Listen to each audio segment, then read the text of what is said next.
Just tell me, Venkat.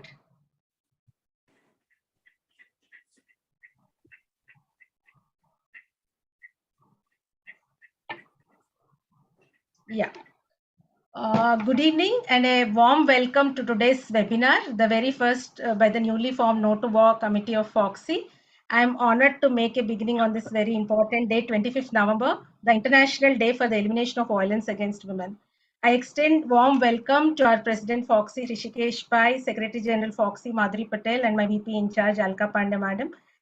And it is my proud privilege today to welcome the global leaders from FIGO, thanks to Shanta Madam, and the guests of honors for today, Professor Jean Conry, Professor Annie Kihara, President-elect, Professor Shanta Kumari Madam, Treasurer FIGO and immediate past President FOXY, Dr. Nandita Palshetkar Madam, past President FOXY and FOXY representative to FIGO, my teacher and guru and a pillar of support to all of our OGSH, Professor Indira Madam.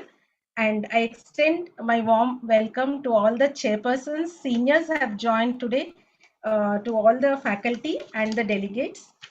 Before we begin, let's start with a prayer to Almighty. Can I have the invocation, Venkat? Yes, ma'am. या कुन्देन्दुतुषारहारधवला या शुभ्रवस्त्रावृता या वीणावरदण्डमण्डितकरा या श्वेतपद्मासना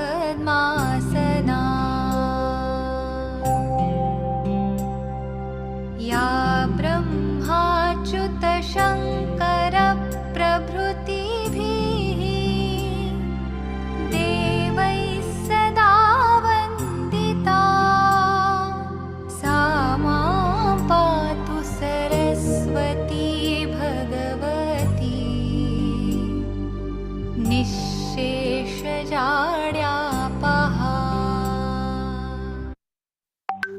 Thank you. We'll proceed to the inauguration. Today, Dr. Pai sir was about to join, but because of his flight rescheduling, he could not, he was about to board a flight, so he has sent his message. It's a great pleasure to introduce Dr. Rishikesh Pai. Can I have sir's CV? He's President FOXY, whose vision we have heard it is to bring Badlav, a change through Ekikaran, that is unity, Samanata, equality, and Takniki technology. Sir is a very wonderful person, very liberal and supportive. Sir is President FOXY 22-23. He's a medical director of Bloom IVF Group, administrator of FOXY Manyata Initiative, and is awarded with esteemed fellowship of the RCOG. Past Secretary General he had been Senior Vice President, Deputy Secretary General, and is awarded with innumerous awards, lifetime achievements for outstanding research in reproductive health for Indian Society for the more awards to his credit, Mrs. Shailja and Mr. Narayan Pandit Award by MOX, many orations. He has edited 16 plus books. He is founder chair of Indian SIG ASRM and numerous research publications to his credit. Venkat, can we have Rishikesh Pai sir's message?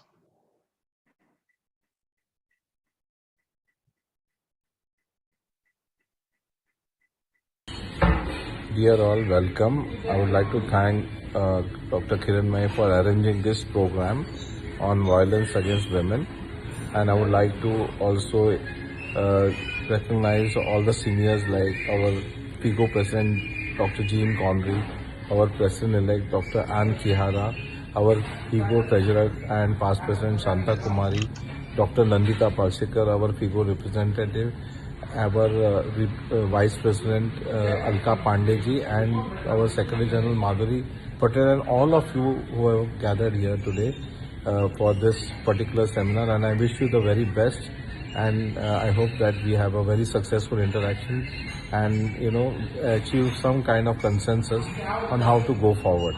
Thank you very much for coming for this seminar. Thank you. Thank you so much, sir. Dr. Madhuri Patel, Madam, also will join in a short while. She's our Secretary General.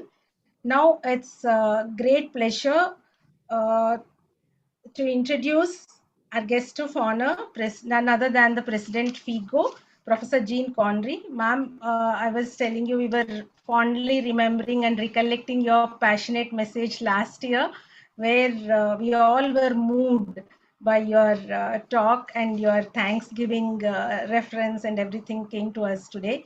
Can I have Madam's CV slide? Madam is the President, the International Federation of Gynecology and Obstetrics. She's been the past president of the American College of Obstetricians and Gynecologists, president the Environmental Health Leadership Foundation, chair Women's Preventive Services Initiative USA, vice chair Partnership for Maternal Newborn Child Health, partner engagement in country committee. She's a board member, the Forum Institute and the Heartland Health Research Alliance.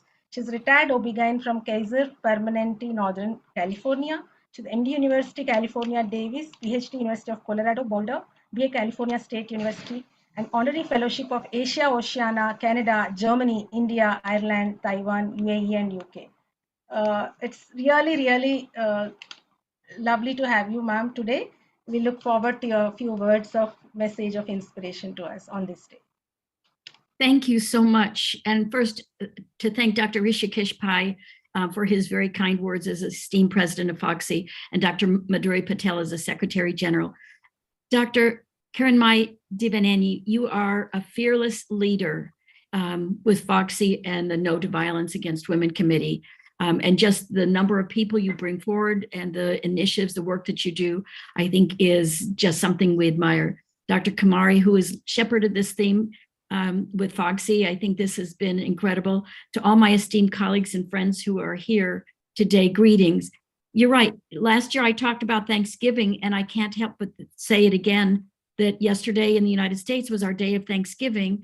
And it was 1 year ago that I greeted you all and said, it's a day when we give thanks.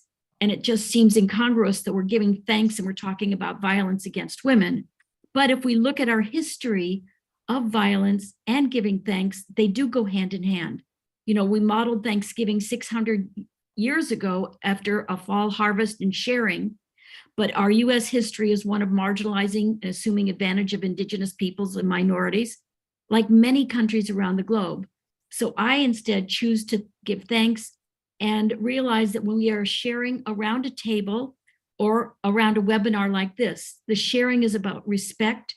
It is speaking in kind and caring manners. It is not abusive manners.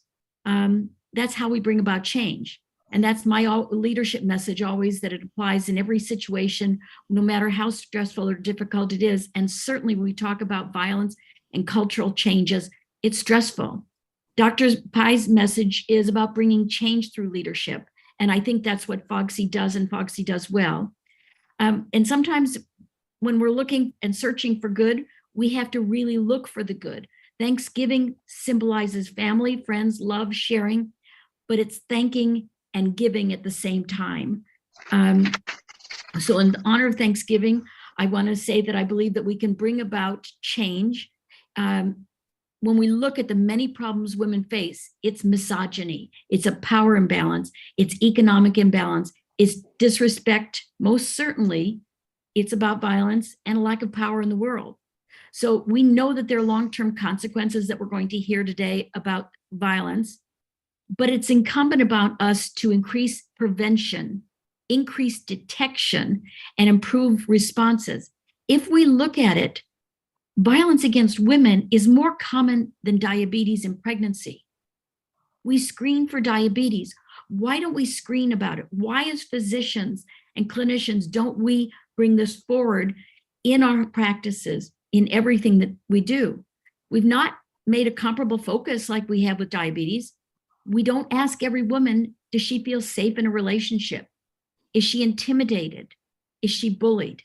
So we have to break the cycle in the ways that FOGSI is doing so often, you know, bringing sons and fathers, talking about gender violence. But we also have to say what is tolerable in any relationship. And we as physicians need to integrate the discussions frankly and in a straightforward fashion, because otherwise we are marginalizing the topic much as we've marginalized populations. So to address these problems, I know I'm going to be talking about women's rights as human rights. So let me turn this back to FOGSI and give thanks to each and every one of you today for all that you do in every way. Thank you. Thank you so much, ma'am. That was wonderful message, words of inspiration. I now request our Dr. Aruna Suman to do the honor of introducing our next guest of honor, Professor Aniki. Aruna, over to you. Yes. Thank you, Kiran. It's my pleasure and privilege to introduce Dr. Ann Kihara, Madam.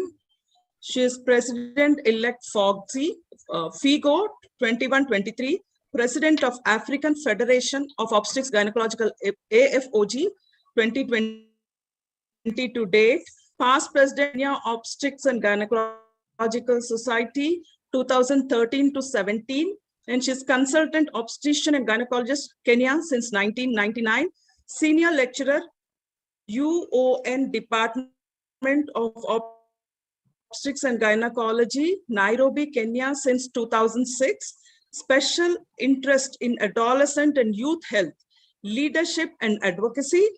She's an ardent researcher and engaged in evidence best practices, clinical care, policy formulation and review, strategic planning, guideline development, curriculum and development. Scientific publications are over 100 in peer-reviewed journals and women's health advocate. I welcome you, ma'am, on this evening. Thank you so much. I'm really privileged to be here and want to appreciate the invite from FOGSI, Executive Council, previous and past and current members. Also want to appreciate the presence of my president and all of you who are in attendance. We have 16 days of activism, and it starts from today up until we get to December 10th when we have the Human Rights Day. Where are we? What are we doing? And where are we headed to? I come from a setup where sometimes even gender-based violence is perceived as normal. Women are beaten in marriage. Women are raped in marriage. But do we actually take that as being a violation?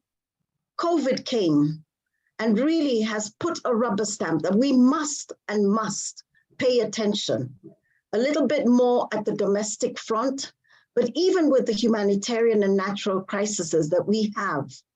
And the fact that very few women are in leadership and economically sound to be able to take care of their interests.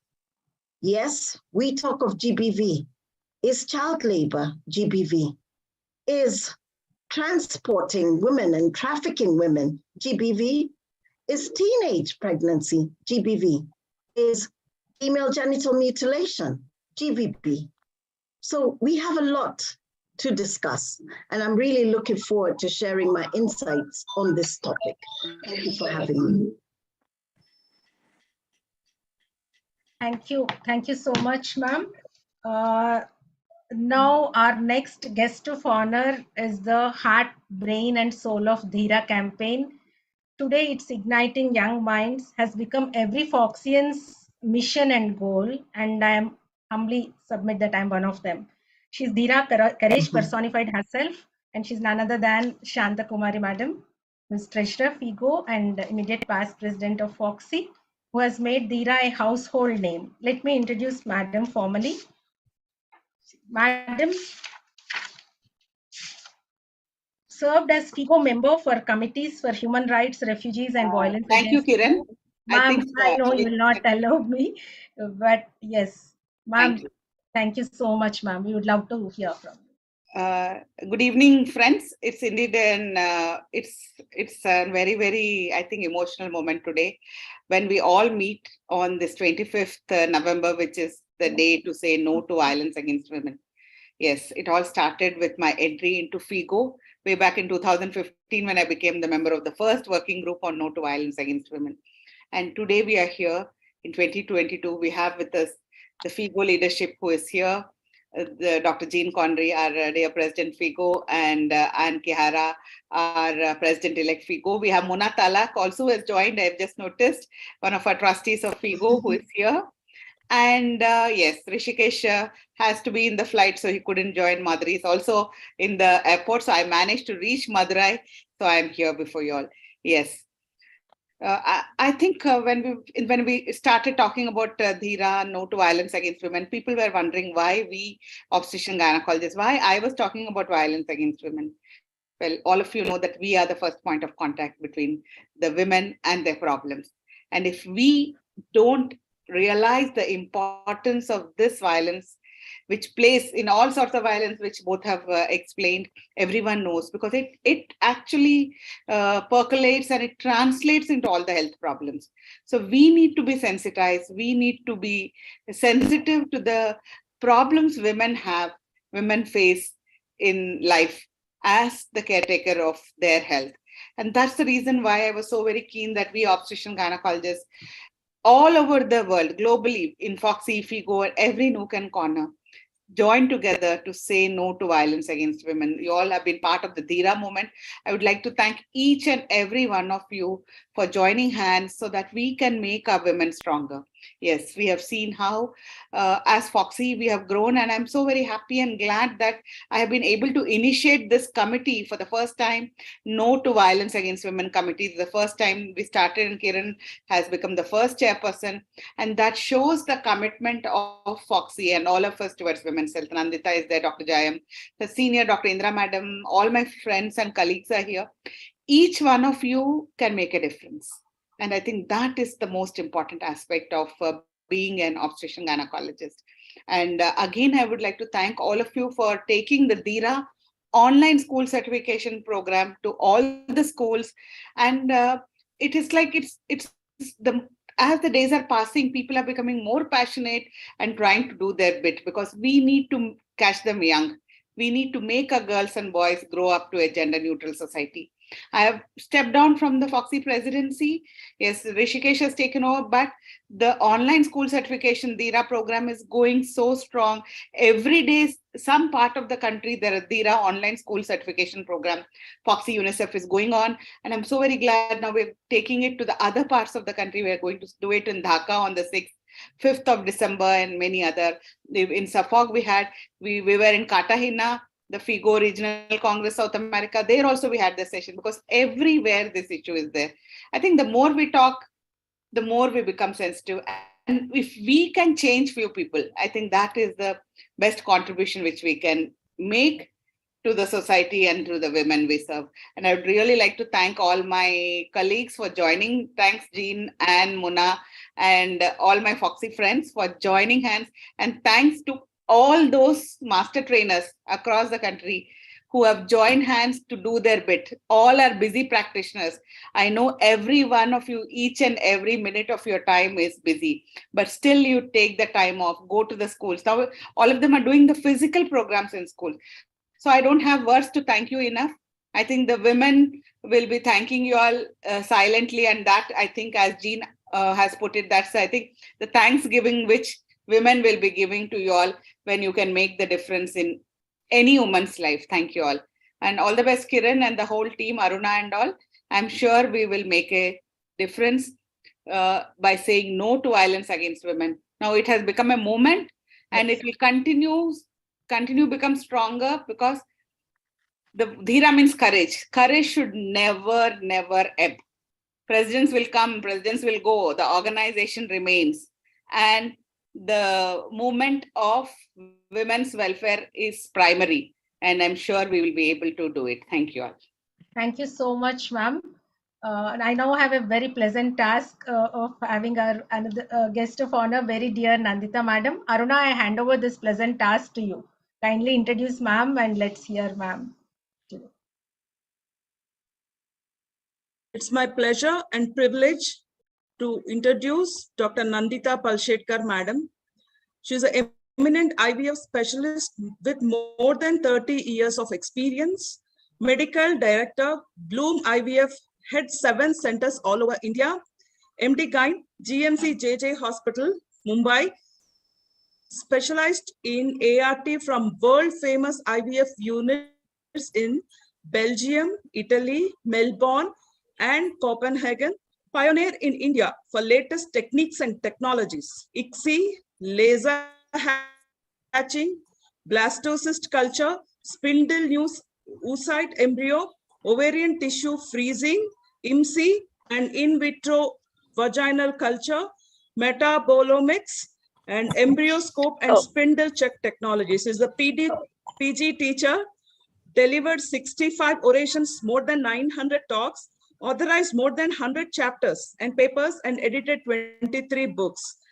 She has important leaderships like President Foxy 2019, President Emox 2020-22, President Mox 2016 to 17, President IAGE 2017 to 18, President-elect for ISAR. And there are so many awards that she has received. Thank you. CME Dronacharya Award for her exemplary contribution Kiran. towards gynecology and IVF. Aruna, Nandita is ready to Aruna. talk. Ma'am, you have so Let her many talk. awards. Thank you. Thank you, Aruna. I Thank you. welcome you, ma'am. Thank you. First of all, congratulations. I think, Kiran, this is fantastic. First of all, congratulations on your first program and taking over as the committee chairperson. And I want to congratulate Rishikesh on, on his fabulous start as the president, Foxy, and for inviting me there, and Madhuri Patel as the Secretary General. And Shanta, congratulations. This is your baby. And I think it's now become an adolescent and it's running everywhere and it's doing very well. It's such a pleasure to hear Jeannie talk and Kiara. And I think what we really understand from this is that there are many aspects to domestic violence. It's not only just marital violence or sexual violence, but there is a lot of violence that is involved, which is, even financial violence and gender discrimination. I think even as a gynecologist coming from different fields, we have realized that there is gender discrimination in different aspects of life. So it's not only the violence that we're talking about. Of course, the underprivileged people face a lot of it. And I don't want to go into that because there are beautiful programs and modules running about it. But what I wanted to really give you an insight today was, how did this 25th November come about? Actually, I would like to tell you a little story about this. These are the Mirabal sisters who were born in the Dominican Republic. And these sisters were real political fighters, political activists, and they were against the Trujillo regime, who was a dictator, and he was very, very, very bad, very autocratic, and they started rebelling against him, that he was not good for the country, etc., etc. And their husbands were incarcerated. One of the sisters' husband was incarcerated in the jail. And when these sisters went to meet him, while coming back, one of the generals actually beat them up and murdered these sisters on 25th November 1960. And then they were put in the car and the car was pushed off a cliff, showing it to be an accident. And the whole country realized the horror of the violence against the women. And actually, the UN then recognized this, and to commemorate this horrific act which has happened, the International Day of saying violence, no to violence against women, was actually, commemorated for this horror that was performed on the Mirabal sisters on 25th November in 1960 in the Dominican Republic. I think this is something we must keep in mind, that it was these girls who were, they were Catholic girls who went against a really a sadist, a horrible dictator. They had the courage to fight him. And it is the courage of all the previous women and men who have fought for our rights. And that is why it's really, really important that we continue this fight, we continue this struggle, because today, whatever freedom, whatever privileges we've got, we stand on the shoulders of those people who have fought for us. And the next generation will stand on our shoulders and what we fight for. So we should never give up the struggle, and we have to work hard towards it. And really admire everybody. And I'm so happy to see everybody here. I think I saw Vindhya, I saw Jayam, I saw a lot of people here.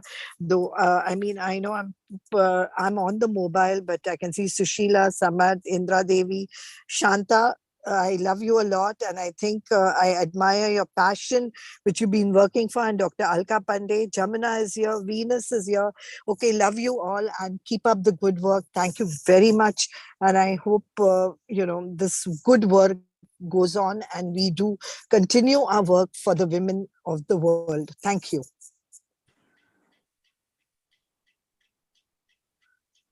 Thank you so much, ma'am. Those were real pearls of wisdom. As you said, we stand on shoulders of our ancestors and previous people who struggled, and then it is for us to show the way forward. Thank you so much for always guiding and being here, ma'am, despite your very, very busy schedule. Thank you so much, ma'am. Now it's time to pay my respects and tribute to my guru, teacher, actually to entire OGSH. She's the scientific brain behind many prestigious national international conferences Hyderabad hosted. Professor P. Indira Devi, ma'am. Can I have madam's slide? Madam is Professor HOD of Usmania Medical College.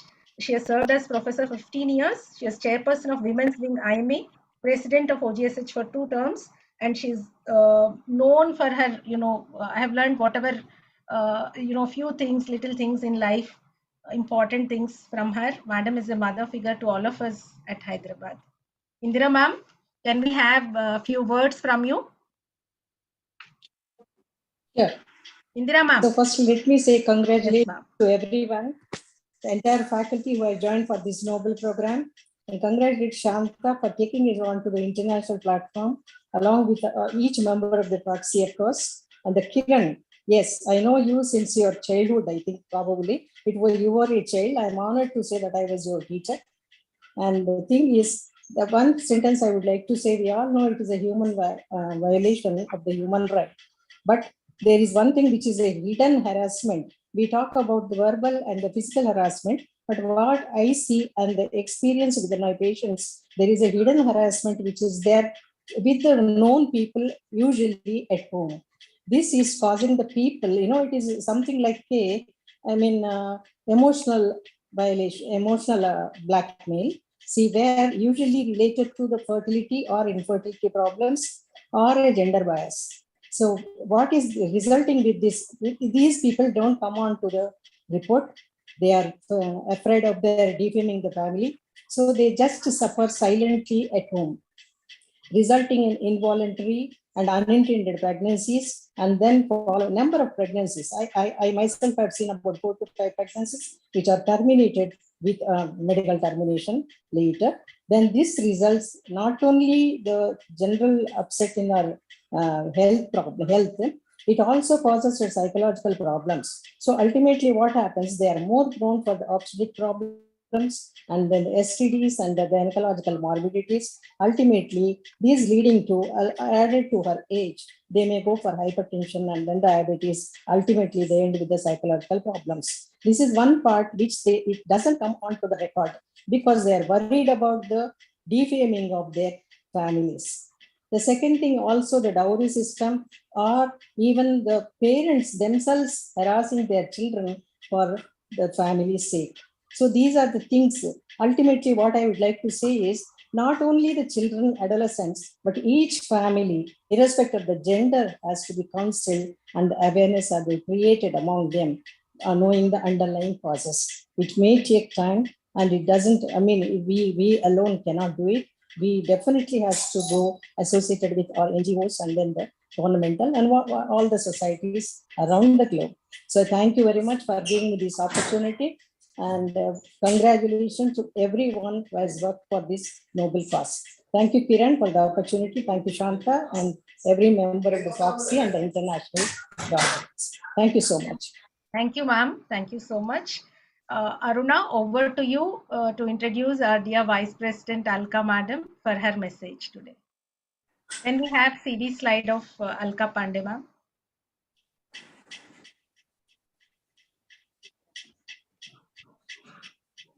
I'm happy to introduce Dr. Alka Pandey, Madam.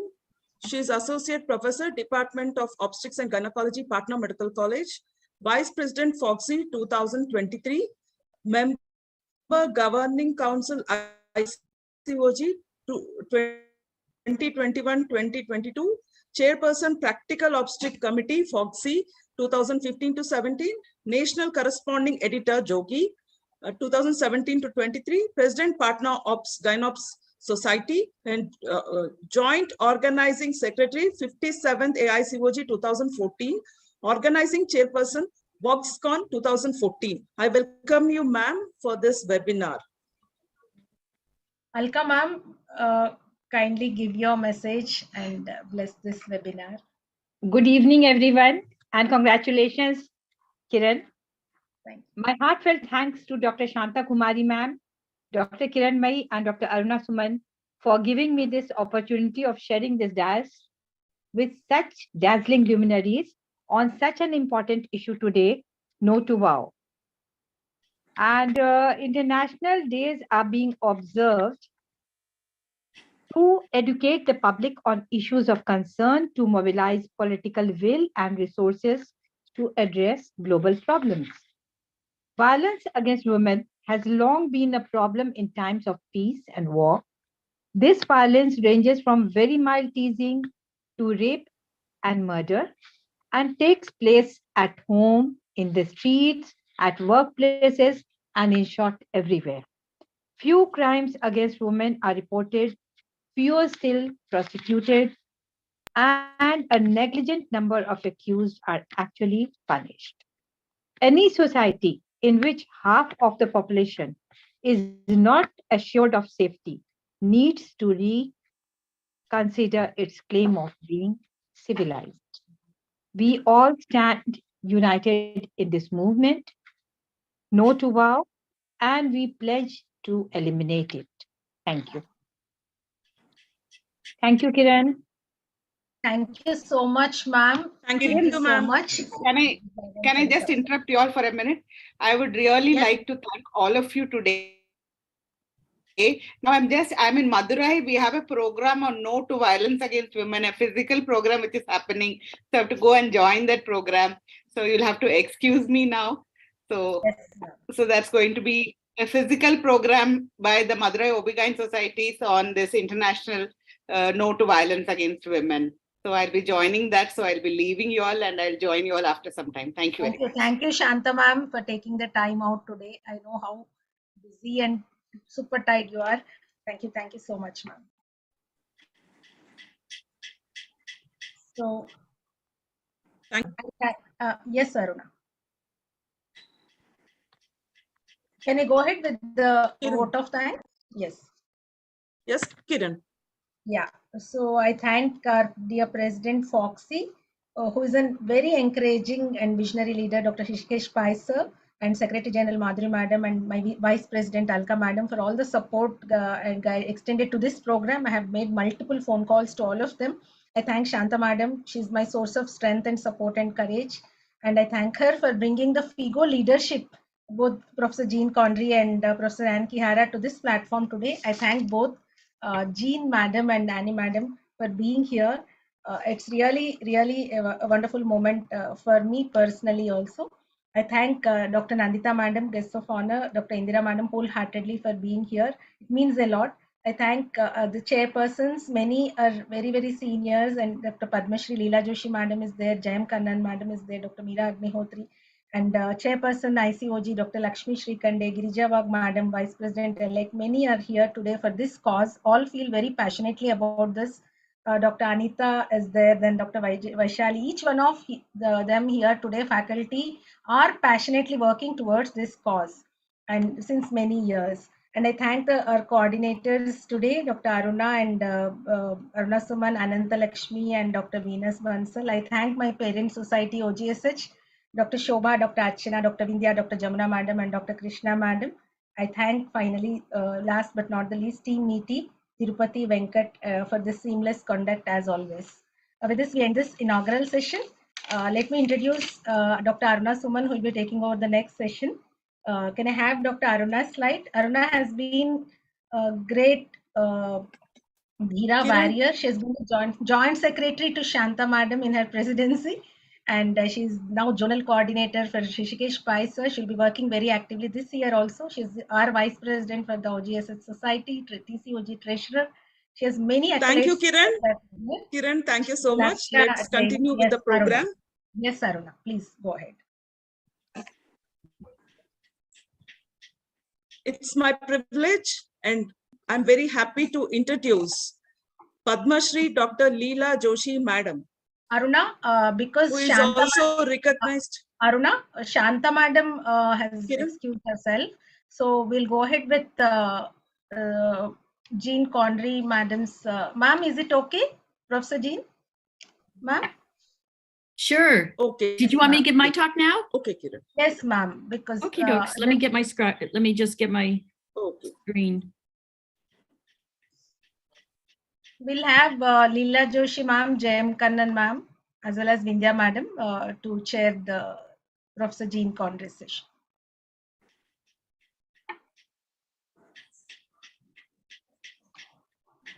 Sorry, let me see. Sorry about that. Kiran.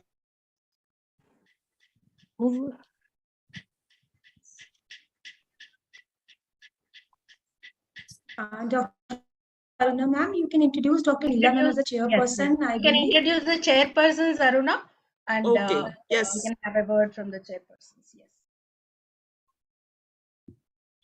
Venkat, can I have Leela Joshi madam's slide, please?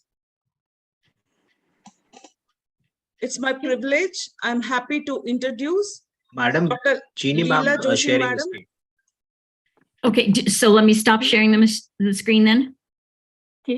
Kiran. Just excuse us, madam. Let me introduce the chairpersons. She's also recognized as Mother Teresa of the region. She's retired as Chief Medical Director, Indian Railways 1996, settled in Ratlam, a tribal district of MP, for her mission to reduce maternal mortality in these underprivileged by eradicating anemia, and still continuing at this age of 84 years. Being in transferable job, funded 3 branches of Foxy at Kota, Dehradun and Ratlam. Some of her honors and awards are Padma Shri, 100 Women Achiever, Women Pride Award, Vishwa Seva Ratna Award, Pride of Foxy Award, Artist Reality Award, Distinguished Community Service Award, and many more. It's my honor to invite you, ma'am, as a chairperson. Leela, ma'am. Thank you. Thank you.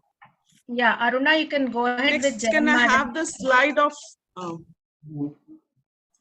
You can go through. It's my privilege to introduce Jayam Kannan madam. She's Foxy Adolescent Health Committee 2013 and to 15. Best Committee Awardee Foxy 2015. Emeritus Professor, Tamil Nadu MGR Medical University. Managing Trustee, Garbha Rakshagi Group of Institutions. Vice President Foxy 2018.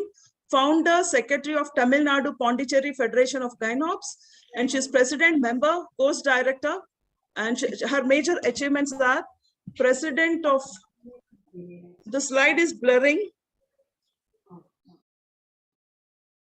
President of India Medal for Outstanding Performance in MBBS, winner of 13 medals and prizes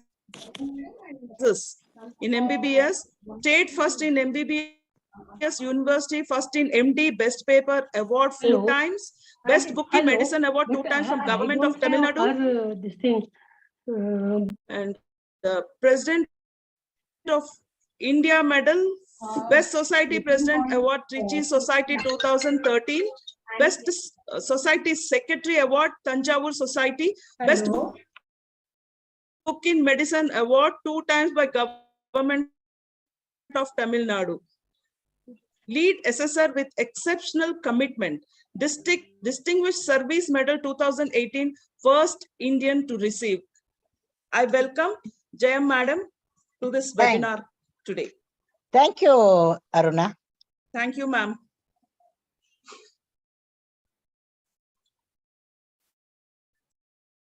Please go ahead with the next chair, Vindhya. Dr. Vindhya Madam also will be chairing this session. Kiran, introduce Vindhya Madam. Yeah, can I have Vindhya Madam's CV slide, please?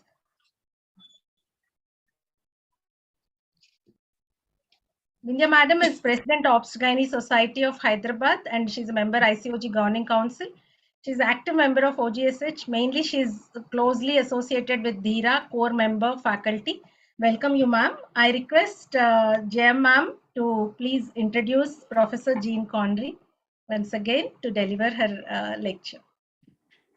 Can I have Thank you very much. It's my great privilege to welcome Jane Conray, FIGO President. Can I have a slide on the view? Oh, but we can keep it simple. Yeah, we have been very fondly seeing her repeatedly in all the Indian sessions, both physical and virtual. And her messages, be it obstetrics or social obstetrics or social gynecology, has been exuberant and exhaustive.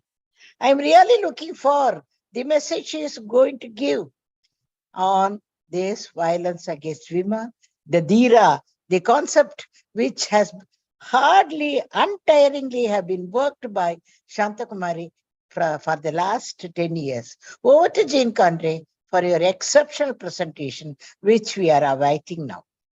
Thank you. And let me see if I can go ahead and start sharing the screen now. Yes. Thank you for those very kind remarks. And honestly, I'll say it again, for all that you do, it really is incredible to see the work of FOGSI individually and cumulatively within the organization and then across the country. So thank you very much for inviting me to be here. And my topic is a little bit different because I'm going to talk about women's rights as human rights. Really understanding fundamentally what this is all about and why that's the core. We shouldn't even be having to discuss this because it really is human rights. And if we use that as our basis, it should be very self-explanatory, but it is not.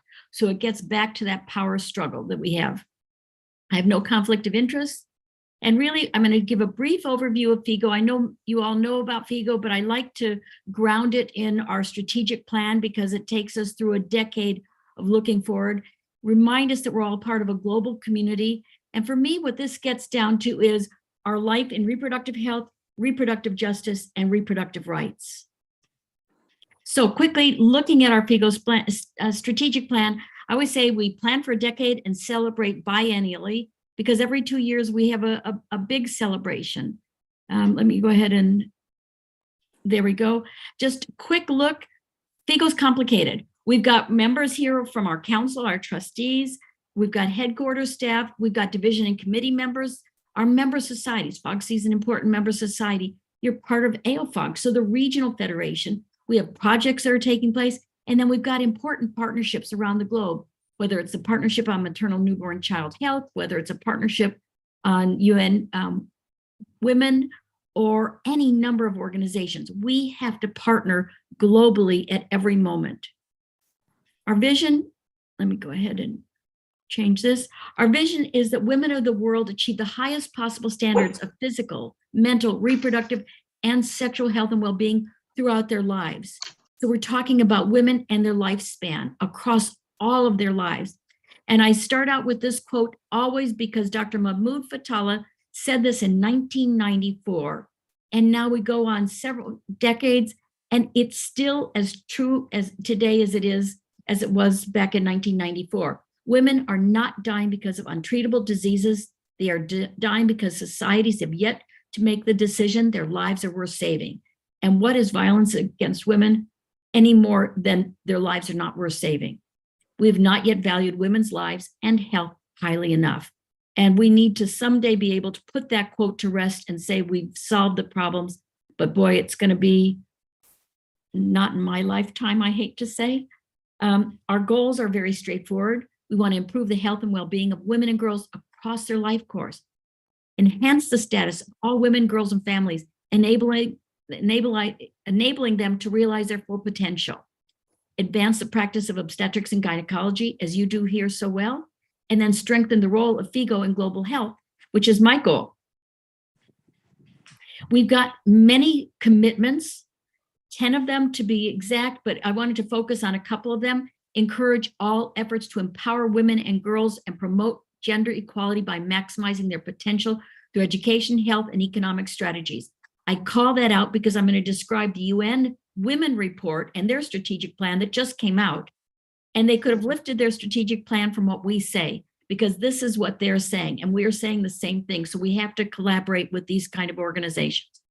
We ensure sexual and reproductive health and rights by supporting the provision of accessible, affordable, sustainable, and comprehensive health services.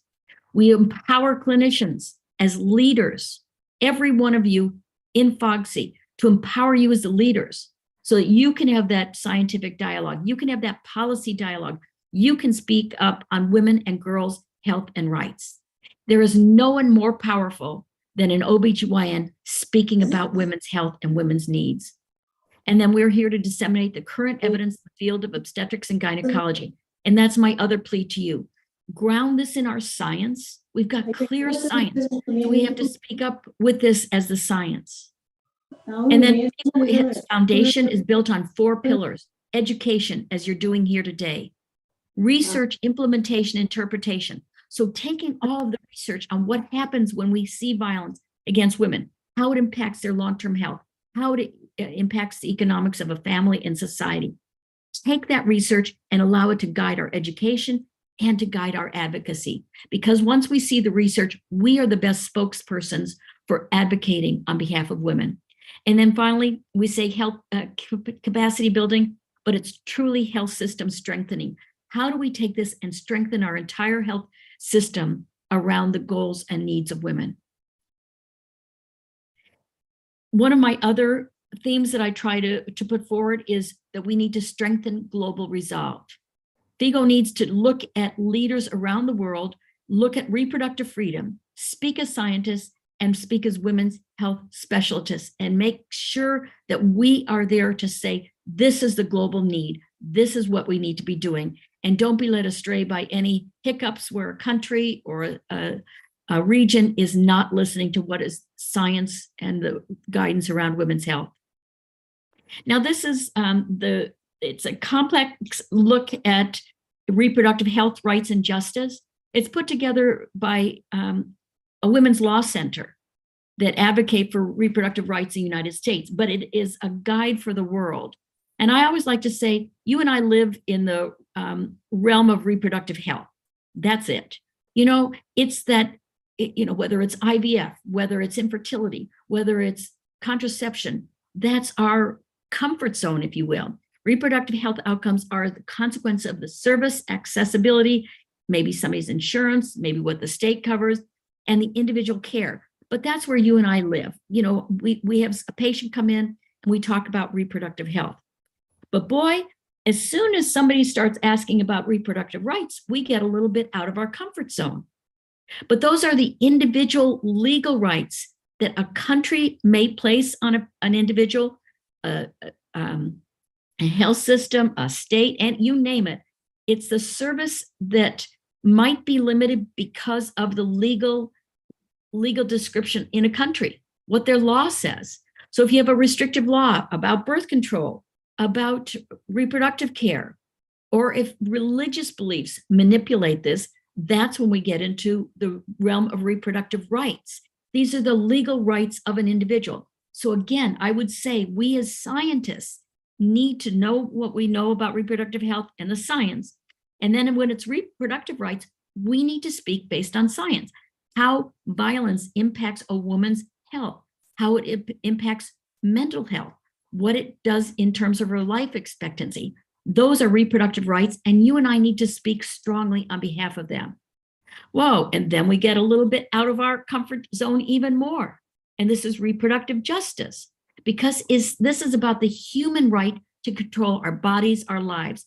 You know, from the 1960s, there was the book that says, our body, ourselves. It's still true. It's our sexuality, our gender, our work, our reproduction. That's the whole justice look. And that gets us a little far afield of reproductive health, but it really is an important discussion point, because this is where inequities in the system and their power dynamics impact society's institutions, the environment, the economics, and culture. So if you have an insurance company that says you are poor, we aren't going to allow you to have any IVF treatment, well, is that truly fair? Do we make those decisions based on what is right for a woman, or do we make it based on her ability to pay for a system?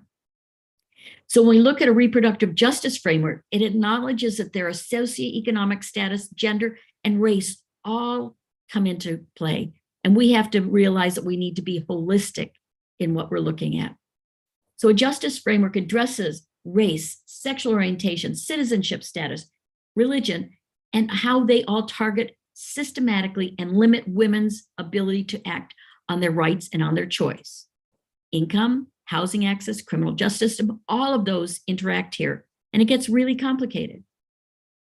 UN Women is the United Nations entity dedicated to gender equality, and I'm just going to show you a little bit of their strategic plan. They are an organization that is gender equality and the empowerment of women, a global champion, yet they speak very much like us. Bold actions, increased financing are needed to rebuild better and equal and address the needs of all women and girls and leave no one behind. They call it their triple mandate to promote coordination across UN system, support UN member states, like we're saying we need to support our member societies within FIGO, and then undertake operational activities at country and regional levels that improve gender awareness and gender responsiveness. Now, this little diagram on the right is way too complicated to go into, but just to pull out some of the themes: governance and participation in public life. It's what we say OBGYNs need to do. We need to lead. We need to talk about women's economic empowerment. We need to end violence against women and girls. That is one of the major themes of UN Women. And they believe in women, peace, security, humanitarian action, and then an area near and dear to my heart, disaster risk reduction.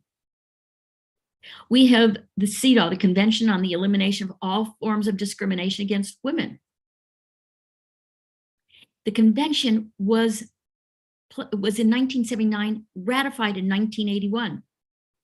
It says that it was adopted, entered into force as an international treaty in 1981. At the 10th anniversary in 1989, 100 nations had agreed to it. What does it say? Again, another complicated summary, but reaffirms the faith in fundamental human rights, in the dignity and worth of the human person and the equal rights of men and women, that there cannot be any discrimination, that human beings are born free and equal in dignity and rights, and everyone is entitled to the rights and freedoms set forth without distinction of kind or nothing to discriminate based on sex. And again, it goes into equal rights of men and women, economic, social, cultural, civil, political. So we've got decades worth of history here. Why are we still arguing about it? We've got the UN Declaration about silence and violence against Indigenous girls, adolescents, and young women. The violence against women and girls is a pervasive violation of human rights and persists in every country in the world, cuts across all socioeconomic groups. So whenever we decide that we need to screen somebody based on socioeconomics, we've missed it. We screen everybody. We talk with everybody because we cannot show bias. And I thought this was fascinating when they talked about children and armed conflict. They point out the 6 grave violations, and this is exactly what FIGO is talking about: killing and maiming of children, recruitment of use of children by armed forces, rape and forms of sexual violence against children, abduction of children, attacks against schools and hospitals, and denying of humanitarian access to children. We can put the same thing there for pregnant women and for moms. We also have an international covenant on civil and political rights, just to reaffirm women's rights are human rights. This was passed in 1966. So again, many, many decades that we've been looking at this. The states parties to the present covenant undertake to ensure equal rights of men and women to the enjoyment of all civil and political rights set forth. That means we're equal, all men and women. What the important part of this is, it says safe, legal, and effective access to abortion is a human right protected under ICCPR, including the right to life. But the right to life under ICCPR begins at birth, not gestation. And for us and all the work we do, preventable maternal mortality and morbidity constitutes violations to the right to life. So again, 1966, we've got a long history there. And then if we look at the International Conference of Population Development, 1994, rights rest on the recognition of the basic right of all couples and individuals to decide freely and responsibly the number, the spacing, the timing, the what if. Do I ever want children? A woman deserves that right. An individual or couple deserve that right. The right to attain the highest standard of sexual reproductive health, the right to make decisions about reproductive freedom. 1994. Let's look at 1995 in the Beijing Platform. Human rights of women include their right to have control over and decide freely and responsibly matters of their sexuality. So where are we on sustainable development goals and gender equality? Again, we can just look through each of these. These are in the sustainable development goals, but we are not even close, whether it's poverty, good health, gender equality, zero hunger, quality education. We're a long ways off across all of the sustainable development goals. We've made progress, but we still have a long ways to go. And if we look at gender-related killings, I won't go into this in detail because that's going to be the next two talks, but gender-related killings of women and girls, this is from the United Nations Office of Drugs and Crime. More than 5 women or girls are killed every hour by someone in their own family. Every 1 hour. And the global estimates, total human intimate partner violence related homicides is highest in number in Asia because of the population levels, but highest percentage-wise in Africa. And do rankings help? And I'm going to flash through these because you can rank almost anything. The best countries for women. The best, India's in the middle of the pack. We can look at best countries for women, it's Scandinavian almost always. India, when we look at gender equality rank, that India is not doing as well as it needs to be. And there are top 10 countries for women's rights and opportunities. Women's rights are human rights. We have laws codifying rights.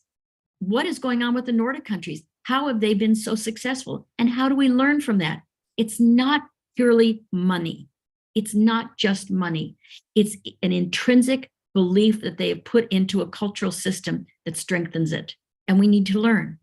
And it was the UN Secretary General Antonio Guterres who said, men who abuse power and declare that the fight for gender equality is the biggest human rights challenge that we face. So I hope that's impassioned enough. I want to see all of you, please, in Paris in October 9th to 12th, 2023, because we will have a fabulous program that touches on violence against women, that talks about women who have been abused in conflict situations, many, many topics very near and dear to your hearts. Thank you very much. And I'll stop screen sharing. Thank you so much, ma'am. I request our chairperson, Dr. Vindhya, to give her concluding remarks. Thank you, Dr. Jean. And it was a really very passionate talk. And we all, actually, I was very surprised to see all the statistics. It was shocking to see all the statistics you have shown.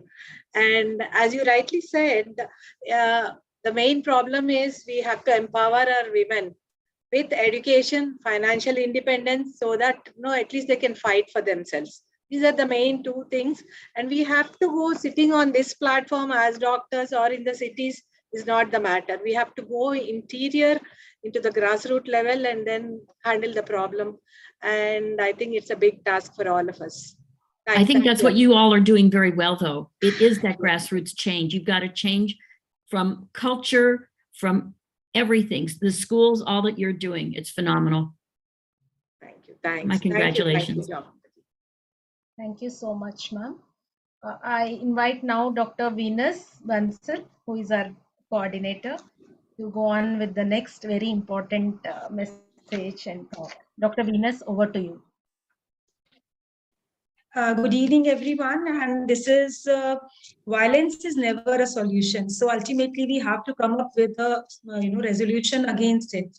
And this is such an important day, international day, and we all are working as a team with under the guidance of Shanta ma'am, Nandita ma'am, and with Kiran ma'am and Aruna ma'am, so actively doing it. Important day, eminent speakers, great messages. And it's really my pleasure to introduce the chairpersons for the next session, which is on the human rights, or which is as a human rights. So I would like to introduce Dr. Nandita ma'am, whose name is more than enough for the introduction, and she has given such important message. Nandita ma'am, are you there? Yeah, she'll be joining. You can carry on, Venus, Dr. Jam. Next chairperson. Yeah, so we will be having Dr. Alka Pandey ma'am, who is Associate Professor, Department of OBG and Gynae in Patna Medical College. She's Vice President to FOXY in 2023, and she is Member Governing Council of ICOG 2021 to 2022. She's Chairperson Practical Obstetric Committee FOXY in 2015 to 17. She has been National Corresponding Editor for Dogi for good many years, almost 5 years. She's President Patna Obs and Gynae Society 2012 to 14. She's Joint Organizing Secretary of the 57th AICOG in 2014, and she's Organizing Chairperson of Boxcon in 2014. Alka ma'am, it's our pleasure for you to be here with us today. I would like to introduce Dr. Jamuna ma'am. She is also chairing the session on the women right, and yes, she's consultant OBG Gynae Medical and Law graduate. She's president of Ops and Gynae Society of Hyderabad between 2016 to 17. She's joint secretary TCOG 2015 to 17, joint secretary APCOG 2013 to 15. She has served as Ops and Gynae Society of Hyderabad as vice president, secretary, joint secretary, and treasurer at all levels, I believe. Joint Secretary of AICOG 2011 at Hyderabad. She's chairperson of State Medical Legal Committee, and she has many past presentations by her name on domestic violence in Kolkata 2016, table death in Hyderabad, AICOG 2011, medical record and documentation in Guwahati, analyst of medical legal cases in Jaipur, delivery I think of... that should be okay, Alka. Venus, that's okay. I think it's a never-ending list. And over to the chairpersons for the evening. Thank you so much for being here and giving the time to us. Yeah. I think I have a pleasant... thank you so much. First of all, thank you, Kiran and Shanta and the whole team of FOXY for inviting me here for this very passionate topic, that violence against women, which we are all working towards it, and this will go towards this is started by Shanta, as all of you have said that, and I have a pleasant duty to do, and really honored to introduce Kiera and President-elect FIGO 2021-2023. Yeah. Yes. Then she's President of African Federation of Obstetric and Gynecology, AOFOG, since 2020 up to date, and past President Kenya Obstetric and Gynecology Society 2013 to 17, and then Consultant Obstetrician and Gynecologist Kenya 1999, and Senior Lecturer, UN Department of Obstetric and Gynecology, Nairobi, Kenya. And a special interest is adolescent and youth health and leadership and advocacy. She's an ardent teacher and engaged in evidence-based practice clinical care, policy formulations and review, strategic planning, guideline development, curriculum development. And apart from this, she has scientific publications, more than 100 in peer-reviewed journals. And she is women's health advocate. Welcome you, Anne Kiara. So we are waiting for your talk. Thank you so much. Thank you so much. Thank you so much. I'm really happy to be here. So I'll just put out my slides, but in the meantime, I thank Jean because Jean has done the better part of really addressing the rights. Really happy for that. I hope my slide is visible. Yes, but it has to go into the full mode. It's in that. Is it visible? It's visible, but not visible? The slide share mode. Hello? Yeah, ma'am. Is the slide visible? Yes, Okay. ma'am. Thank you. But make it slideshow, I've ma'am. actually put it on. Okay. Okay. Let me just re-put it back. Okay. Yes. Otherwise, we'll share it. Okay. Just a minute, please. Bear with me. Yes. Sure, ma'am. Please take your time, ma'am. No. You can see it? Is it full slide? Yes. No. Yes, ma'am. Yes, ma'am. No? Yes, Okay, ma'am. good.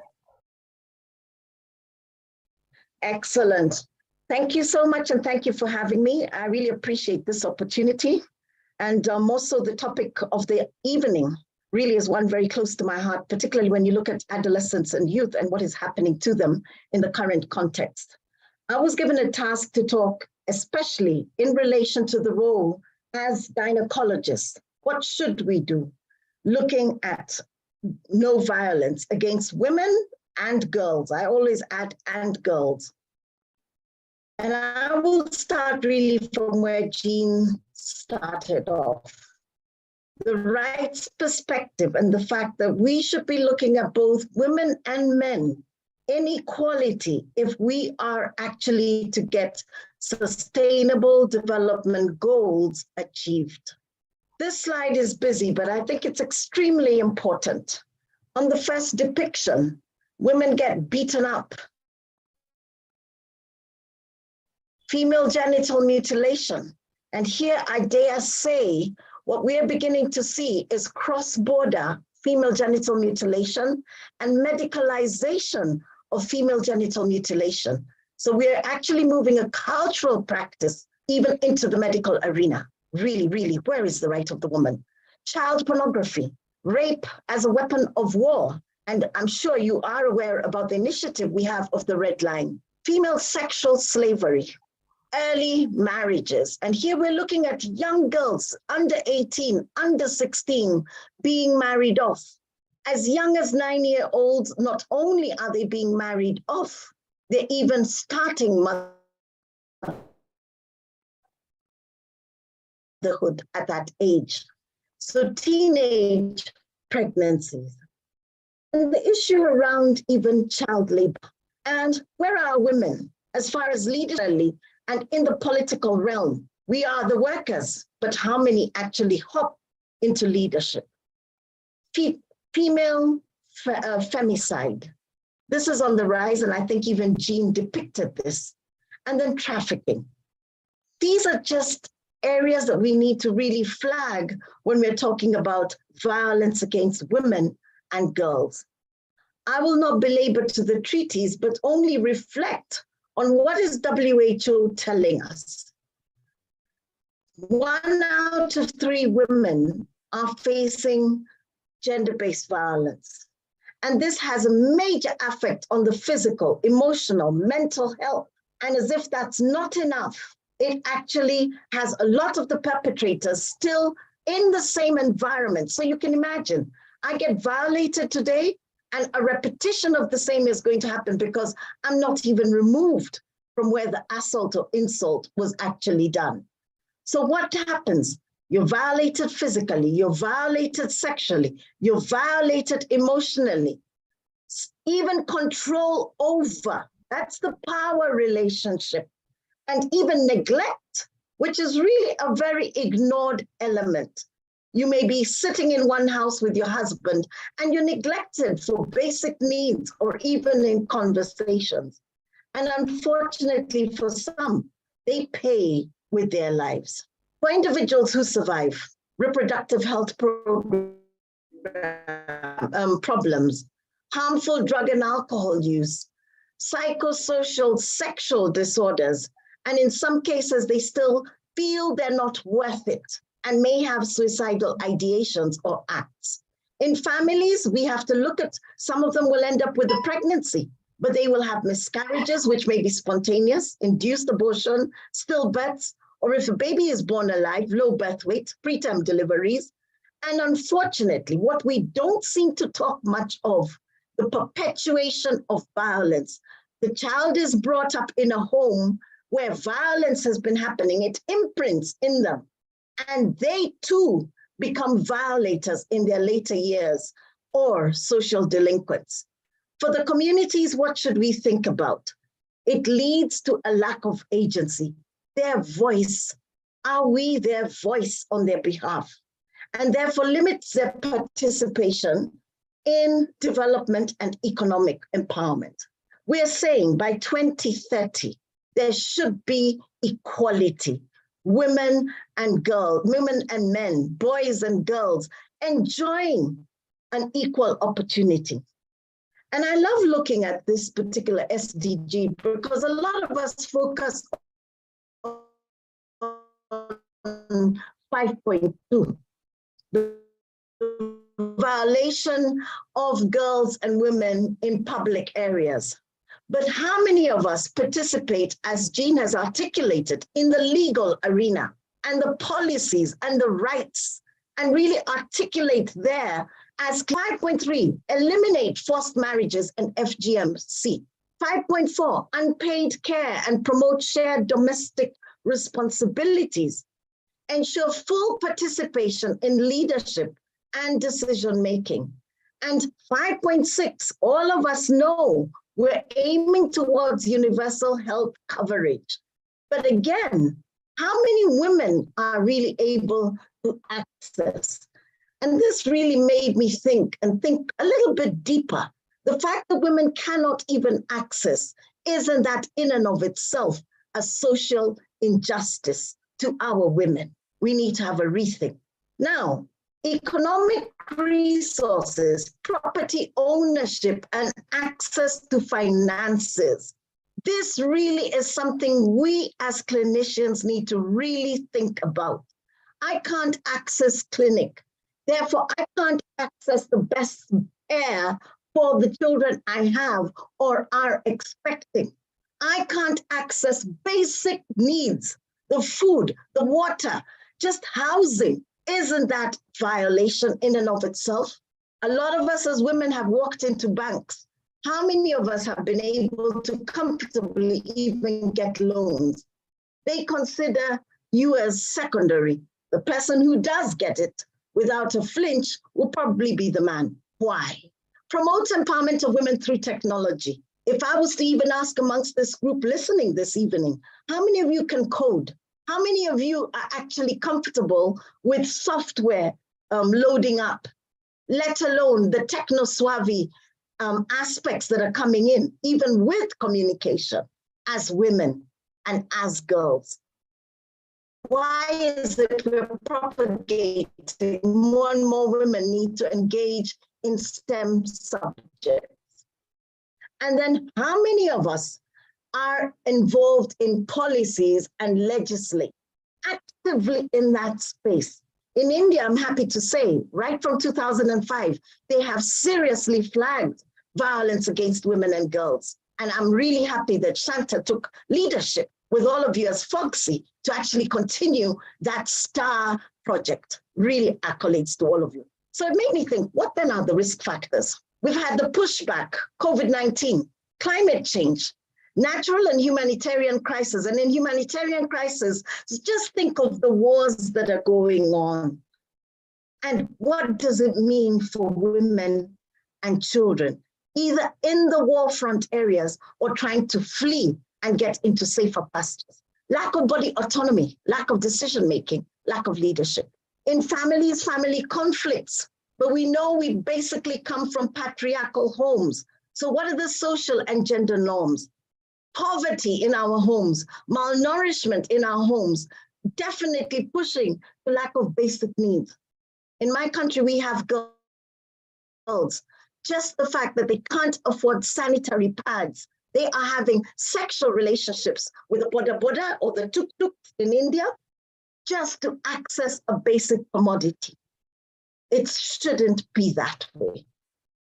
Expectations and roles and responsibilities, they're very clearly defined in most of our low and middle income countries, but it tends to have a masculature front, the patriarchal system. Gender disparities, lack of education or employment. We are all here online, pinnacle ladies, well educated, but how many girls even get to see that high school, or let alone finish that primary school? Disputes, what happens? Women tend to be thrown in the gutter. Medical problems, and here I'll speak to mental health issues, STIs, HIV, infertility, just as examples of where you can get violated as a result of the same.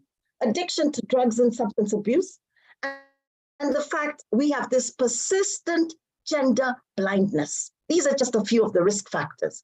But why does it happen? In our conceptualization of violation against women, when a woman is beaten at home, people say, yes, let her be disciplined so that she stops talking too much. She should be listening to the husband. That is a norm.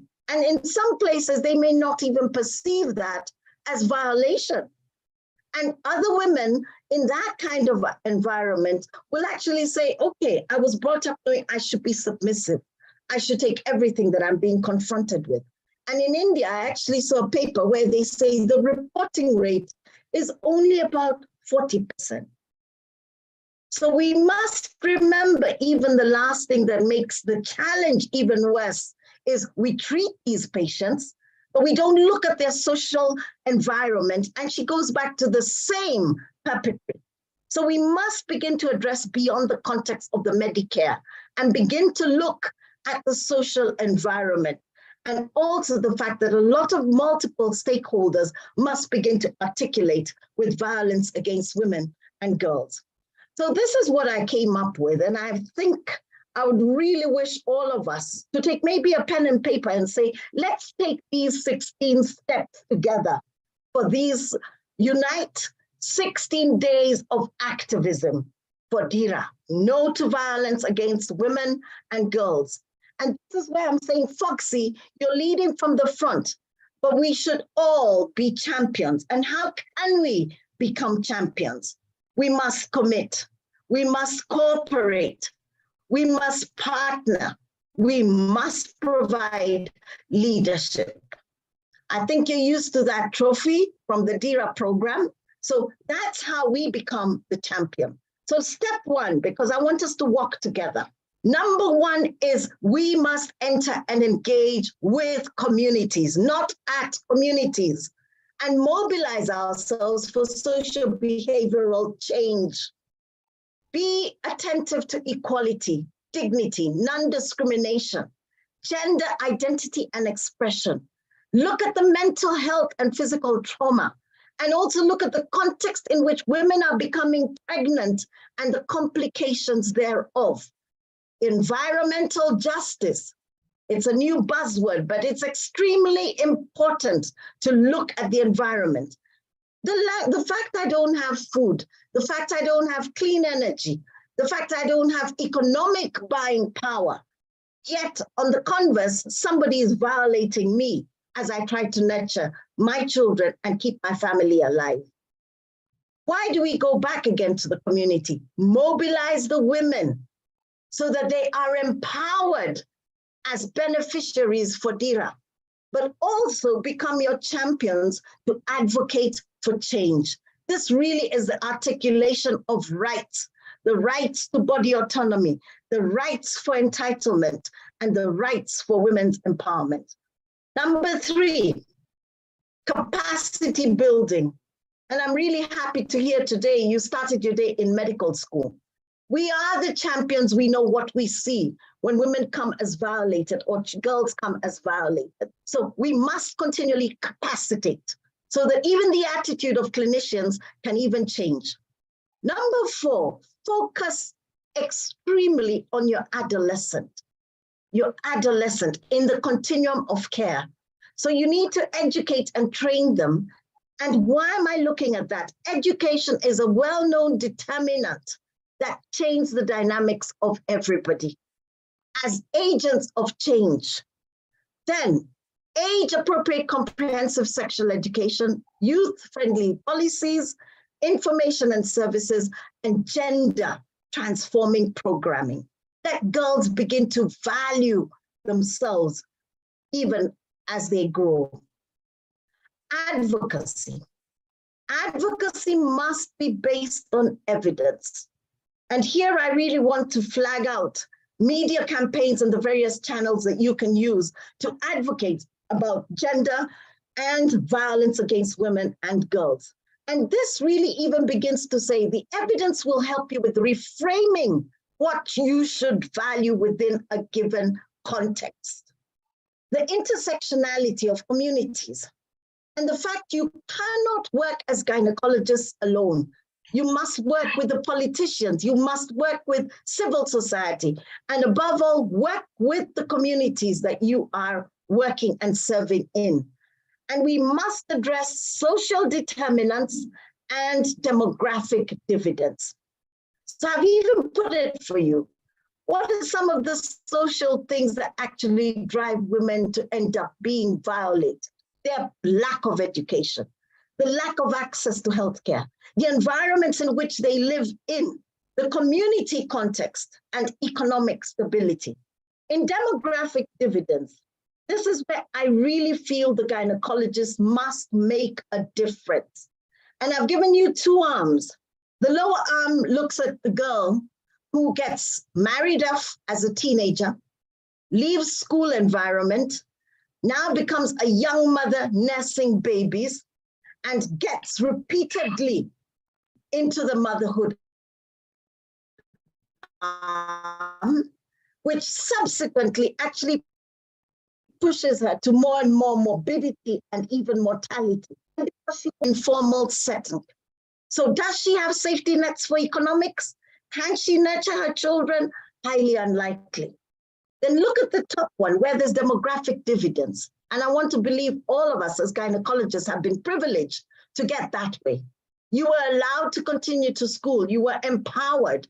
You have had choice in marriage, choice on whether you're going to get children and how many. You have an economic empowerment. You have safety nets, and therefore are able to even take care of your next generation.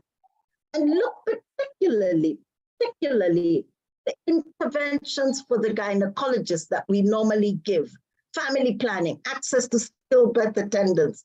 So we have contact with these patients all the time.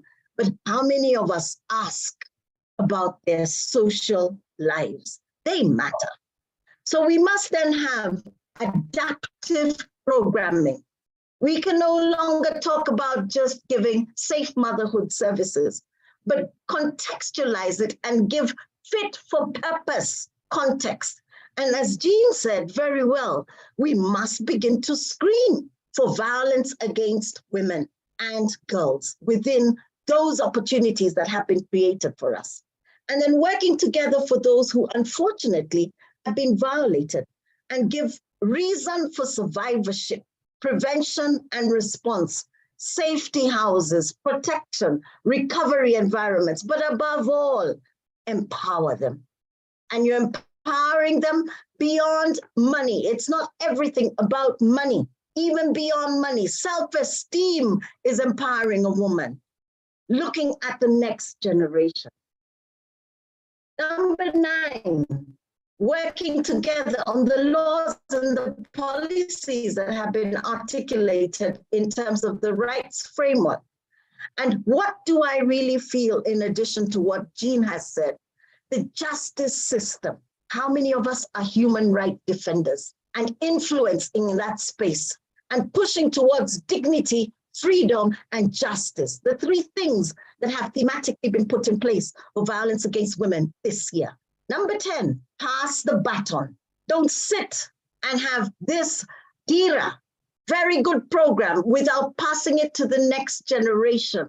So we must be actively mentoring and coaching. Number 11, embrace technologies.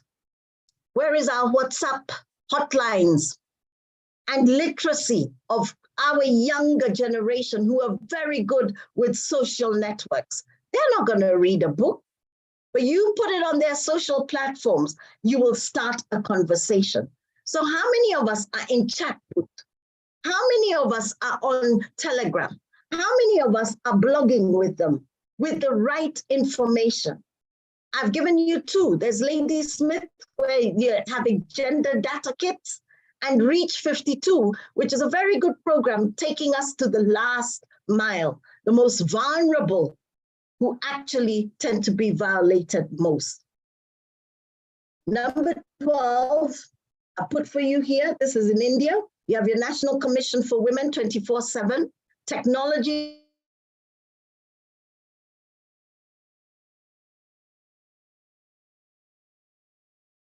I looked at this book and I was looking at the report that has come out in India last year on crime in India. And I asked myself, how many girls have been violated or how many rape cases and murder cases have been reported?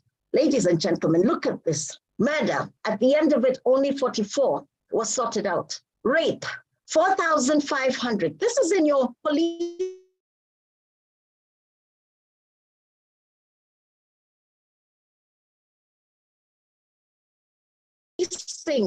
department. How many were sorted out? 24%. Rioting, I won't look at that, but look at kidnapping and abducting, which told me there could be trafficking here. 28,000. How many were sorted out? Only 39%. And the first thing I said, we need to disaggregate this data. How many are girls? How many are boys? Number 2, where is the gynecologist's voice here? Which then asked me to think and speak. How can we work together? Technology, big data.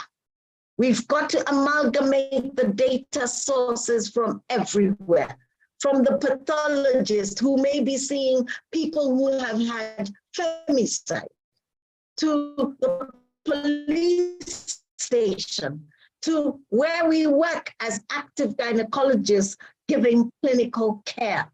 And this now brought me to number 12, violence against women and girls. There is currently something being called pleasure with sex and pleasure-based approaches, principally a new concept. But the question is, violence always seems to end up with some sexual related outcome.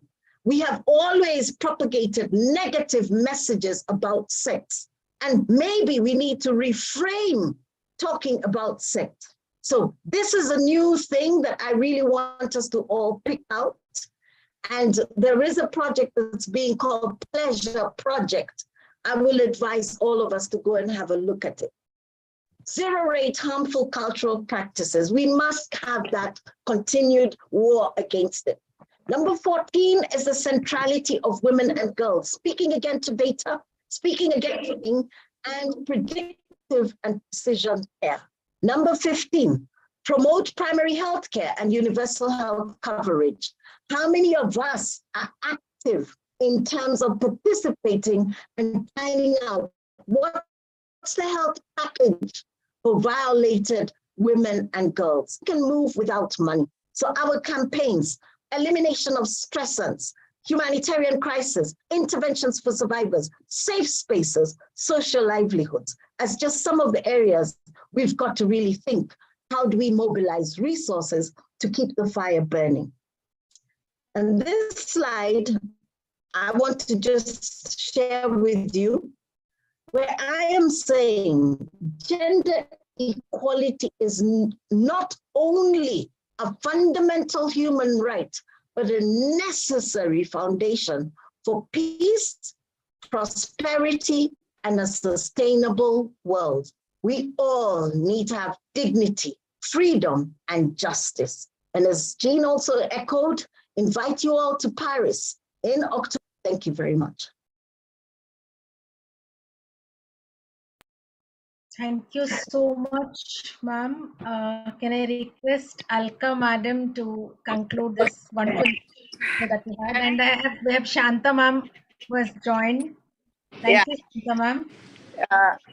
Yes, Dr. Ann, I just joined in the end of the session. I've been getting messages that you have got very powerful speakers from FIGO for women's health. We just concluded an program in the Madurai Society. It was the flash mob by the medical students in one of the malls. There was more than about, I think, 600-700 students and lot of bystanders. We just finished that, and it was done to sensitize the public about no to violence against women. I think that's so very important. We keep on doing it again and again to reach out to as many people as possible. Thank you all for joining us and making this movement of Dhira No to War a very strong moment. I know. Thank you all. Thank you, ma'am. Alka ma'am, your remarks, and then we'll conclude. Okay. Thank you so much, Kiran. So, Madam Anne, you have delivered a very motivational speech, and it was just mesmerizing.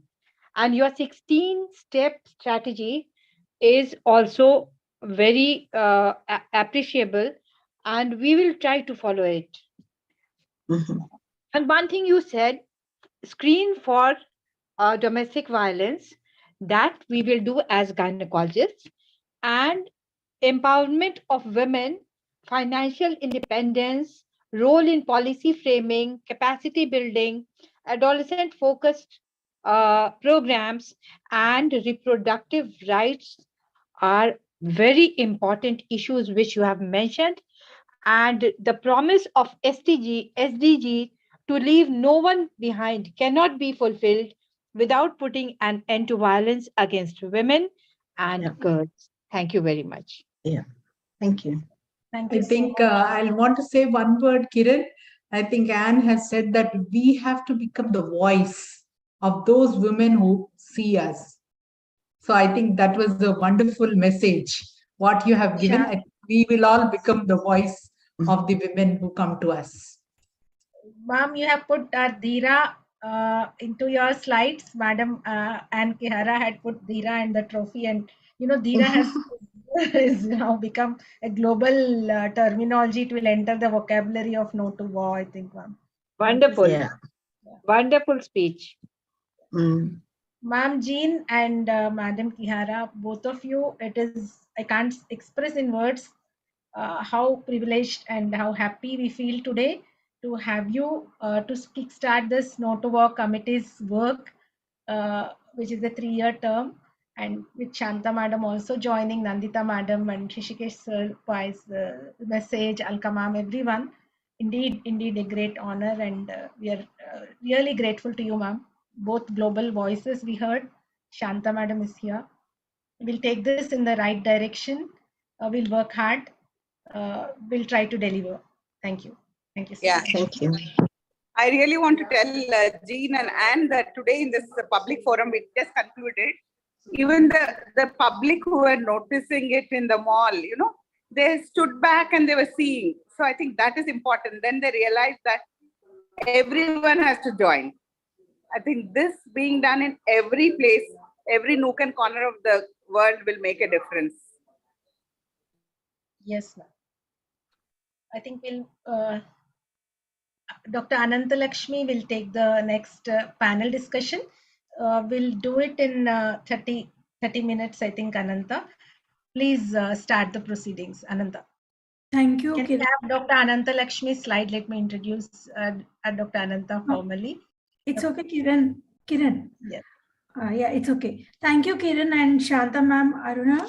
for giving me this opportunity, and it's a great privilege to share this dais with so many eminent speakers and personalities. Repeated and dangerous acts of violence as a cyclical pattern associated with high emotions and revenge. This is called cycle of abuse. This cycle can be many times during a relationship. To know more about it, this cycle and how to break it in maternal health care, WOW and RMC, we'll go forward and have a panel on this topic. Now I'll introduce the panel moderators. It's my proud privilege to call upon Dr. Lakshmi Srikanti Venkat. Yeah, she is chairperson ICOC, national corresponding editor of Jogi, national corresponding secretary Association of Medical Women India. She is founder pattern and president ISOPA Vidarbha chapter, chairperson IMS Education Committee, president Association of Medical Women Nagpur. Yeah, please go ahead. Welcome you, ma'am. She received Bharat Excellence Award for Women's Health, and ma'am also received Mehru Dhara Haspoti Best Committee Award for her work. She received appreciation letter from Maharashtra government for her work in the field of Save the Girl Child. She is Senior Vice President Foxy 2012, President Menopause Society. She delivered many orations and guest lectures. She has 30 and above publications, sensitized 2 lakh boys and girls on adolescent health ages. I welcome you, ma'am. Thank you, dear. Thank you. And my next moderator, my dear friend, Dr. Kiranmai Venkat. She is the professor. She is a professor of OBGY, GMC Vanparthi, Kaloji University of Health Sciences, Telangana. She is now chair of she is the chair of Foxy No to WOF Committee, core member of Foxy Youth Cell, core member coordinator TOT and faculty of Dhira Initiative Stop Violence Against Women. Welcome. Ananta, that would do, Ananta. Thank you. Thank you so much. Let me introduce the panelists. As I have told, all the panelists today are very actively working in the field of women's health, holistic women's health in general, and violence against women. It's my pleasure to invite and introduce Dr. Girija Wagh Madam, who is very well known senior to us, Professor Department of OBG, Bharati Vidyapeeth Medical College Hospital, Pune. She's the Vice President elect, and she's faculty professor at OGASH International Experts General Coordinator. Her areas of interest, I know, it is preeclampsia, then gestosis, then she's a national mentor for so many programs, Laksha, peer reviewer, and she's Anandibai Joshi Award for Excellence in Medical Sciences. Welcome you, ma'am. Jean, Professor Jean, ma'am, thank you, ma'am, for being with us today. Thank you so much for joining. We have Jamuna madam, already introduced. She's been my president when I was secretary at OGSH, joint secretary of Telangana chapter of OG, and joint secretary of APCOG. Madam is very, very keenly interested, and we cannot match her energy when it comes to Dhira initiatives and programs. She's also a lawyer. She's completed her law degree. There's many presentations. Thank you, ma'am, for being with us today. Next panelist. We have none other than Aruna Suman, who is professor of Jagityal Medical College, Telangana. She's a joint secretary Foxy, zonal coordinator of Foxy, vice president of OGSH. She's a TOT. Kiran, let me introduce only this part. Yes, please. She is a TOT for Comprehensive Abortion Care, RKSK, that is Adolescent Health Program Government, and National Quality Assurance Standards, TOT Telangana. Thank you, Aruna. Next. We have our next panelist, Dr. Anita Sabharwal, who is one of the core members of the Dhira initiative.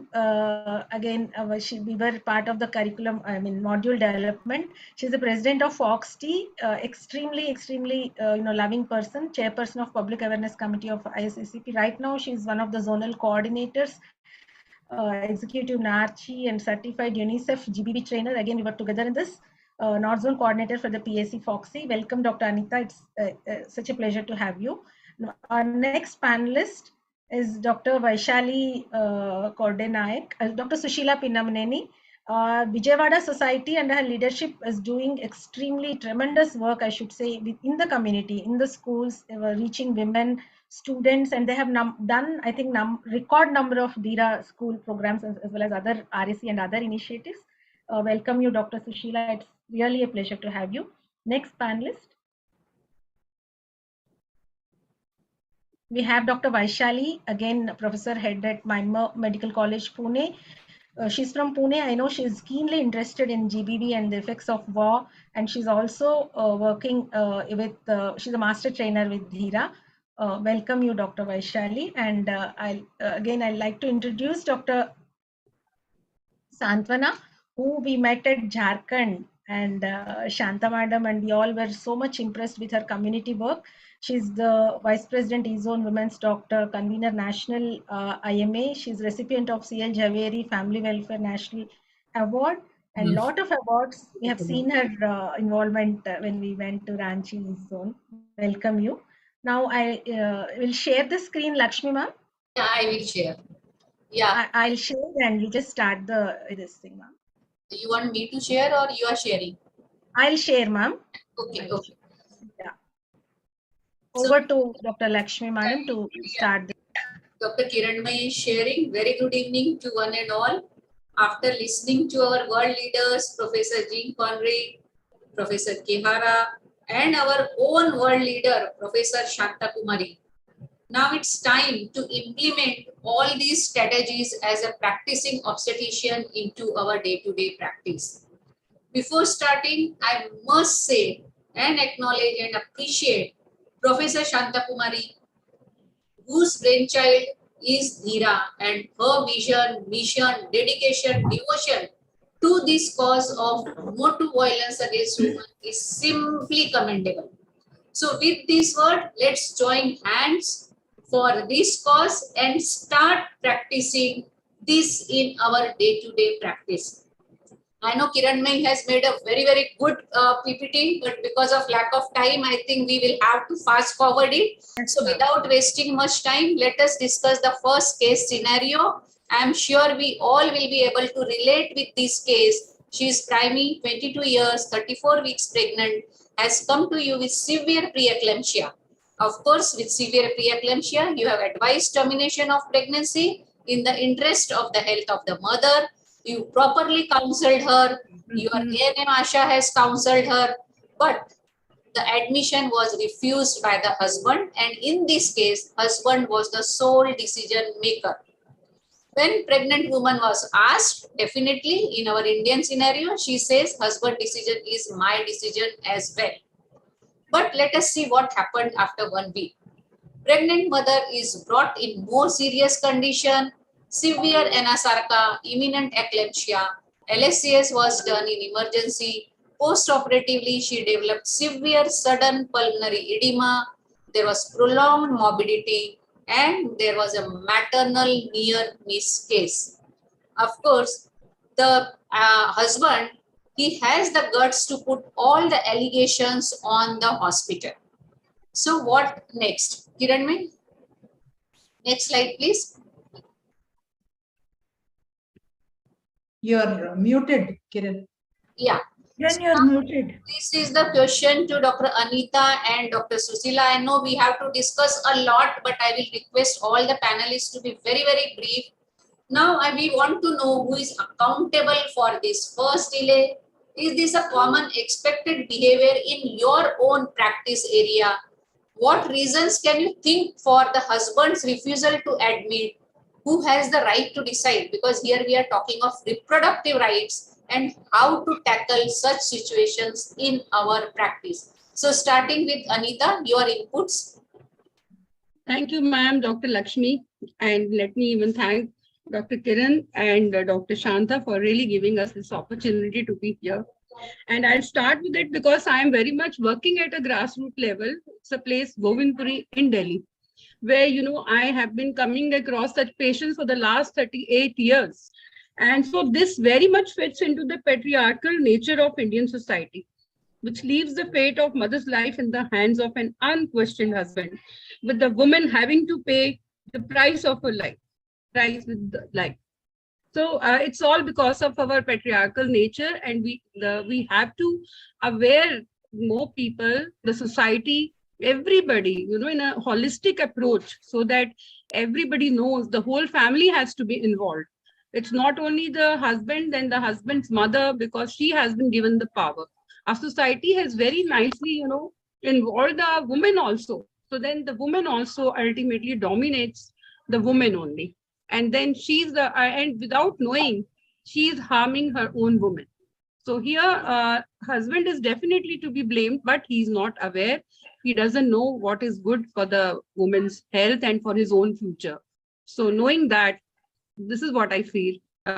We should blame the husband, but along with him, the whole family, the whole our society, and we all also. Because we all also have to work actively to create more awareness. I know the blaming will not help, and that is why Professor Shanta Kumari come up with this Dhira. And I'm so happy that this is going in the right direction, that we have to empower the woman and we have to sensitize the society. So, Dr. Absolutely. Your inputs? Yeah, Madam, actually, thanks to Dr. Kiran and also Lakshmi Madam for the opportunity. And in this case, definitely we have to blame the husband to say. But this is a common situation where we come around, like even in cases of PRO, even in cases pre-eclampsia, and even like when the lady is bleeding also, they say this is quite normal. And as Dr. Anita said, because of the patriarchal society, we do face all these problems. But involving the family, probably the husband was alone, and maybe if the family is involved. Dr. Sushila, let me give you 2 more bits of information. Husband was so adamant. The Asha went, medical officer went, and the woman, we asked the patient, what do you want? Because it is you who is involved. It is you who is suffering. Do you want to get admitted? Do you want to take care? And the wife told, it is up to my husband. My husband will decide. And here the patient's mother was also helpless, whereas it was entirely, husband was treating the wife as his property, patriarchal, my property, my wife, my wish. Nobody else can decide. So that is the Indian scenario. I mean, sorry to say, but this usually happens. Yeah, this usually happens. The husband is Malik, and he just owes the wife, and he will take all the decisions. So yeah, probably if the mother-in-law is also involved, or somebody like maybe the friends if they have been involved, or probably a second opinion. If we could have asked her, you go to some other hospital, take one more opinion, maybe probably he could have heard to it. Actually, one question here we asked was, what are the reasons you think husband has not, what are the reasons? When we went back, then we understood he was making his own decision that it was preterm. How can you terminate at preterm? Pre-eclampsia he was not bothered. Preterm you cannot terminate.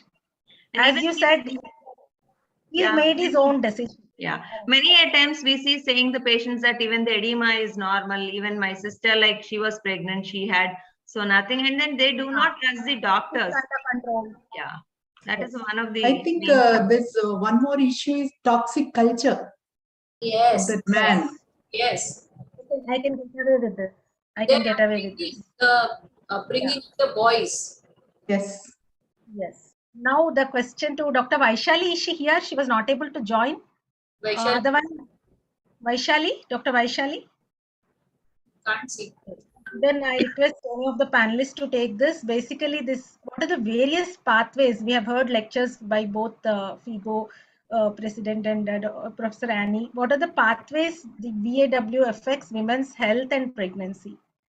Can someone just say, because we know the physical sexual part of it, but then what are the other ways? This case I had highlighted because it is not very obvious in terms of physical abuse. I think another one is emotional and financial violence is also, and especially emotional violence is a silent one, which cannot be seen or heard. So that is, I think, most dangerous. I feel that it affects the health of the women. Yeah. So in this one point, ma'am. that Yes. women are not included in the decision of getting pregnant or not. Yes. Not even involved during the planning of pregnancy.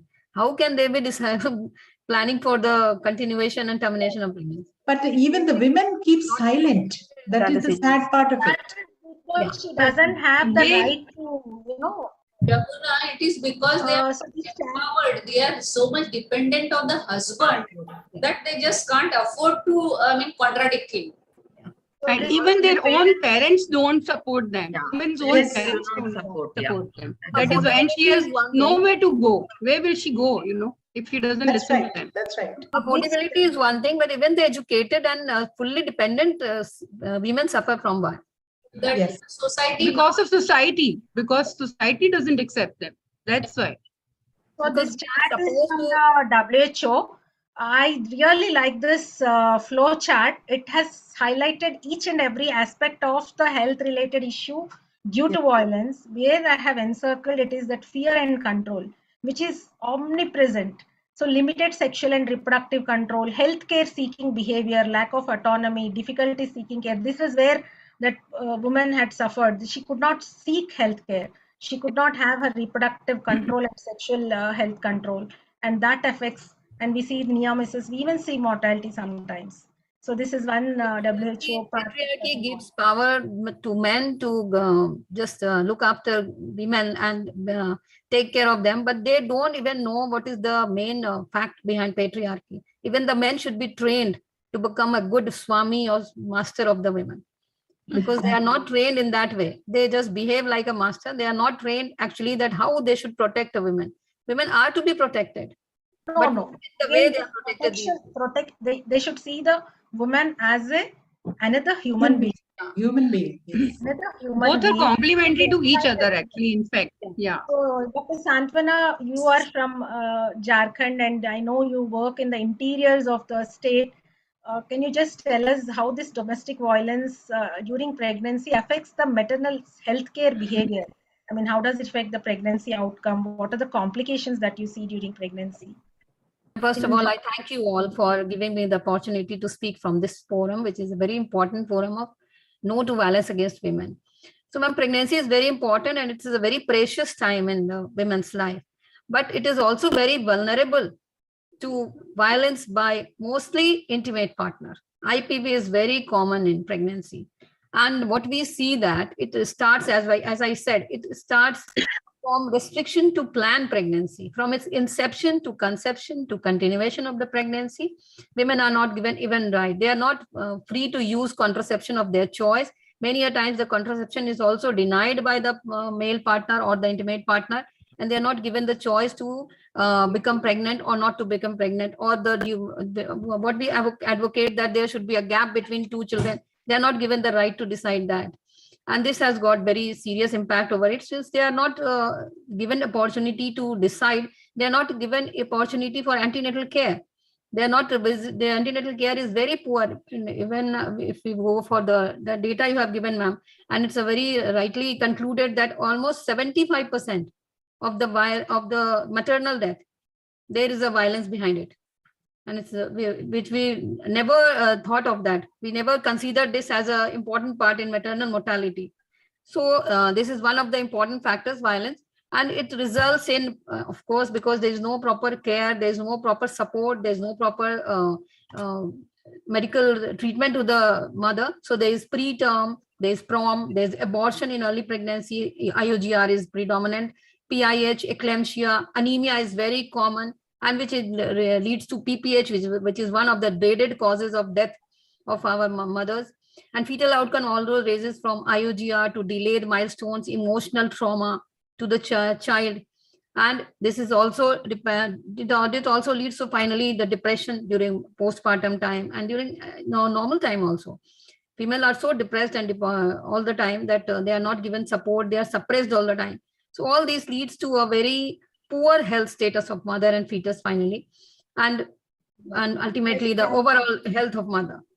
Thank you. You were talking about reproductive rights, that she will not have even right to plan the pregnancy. This is one case which we had seen.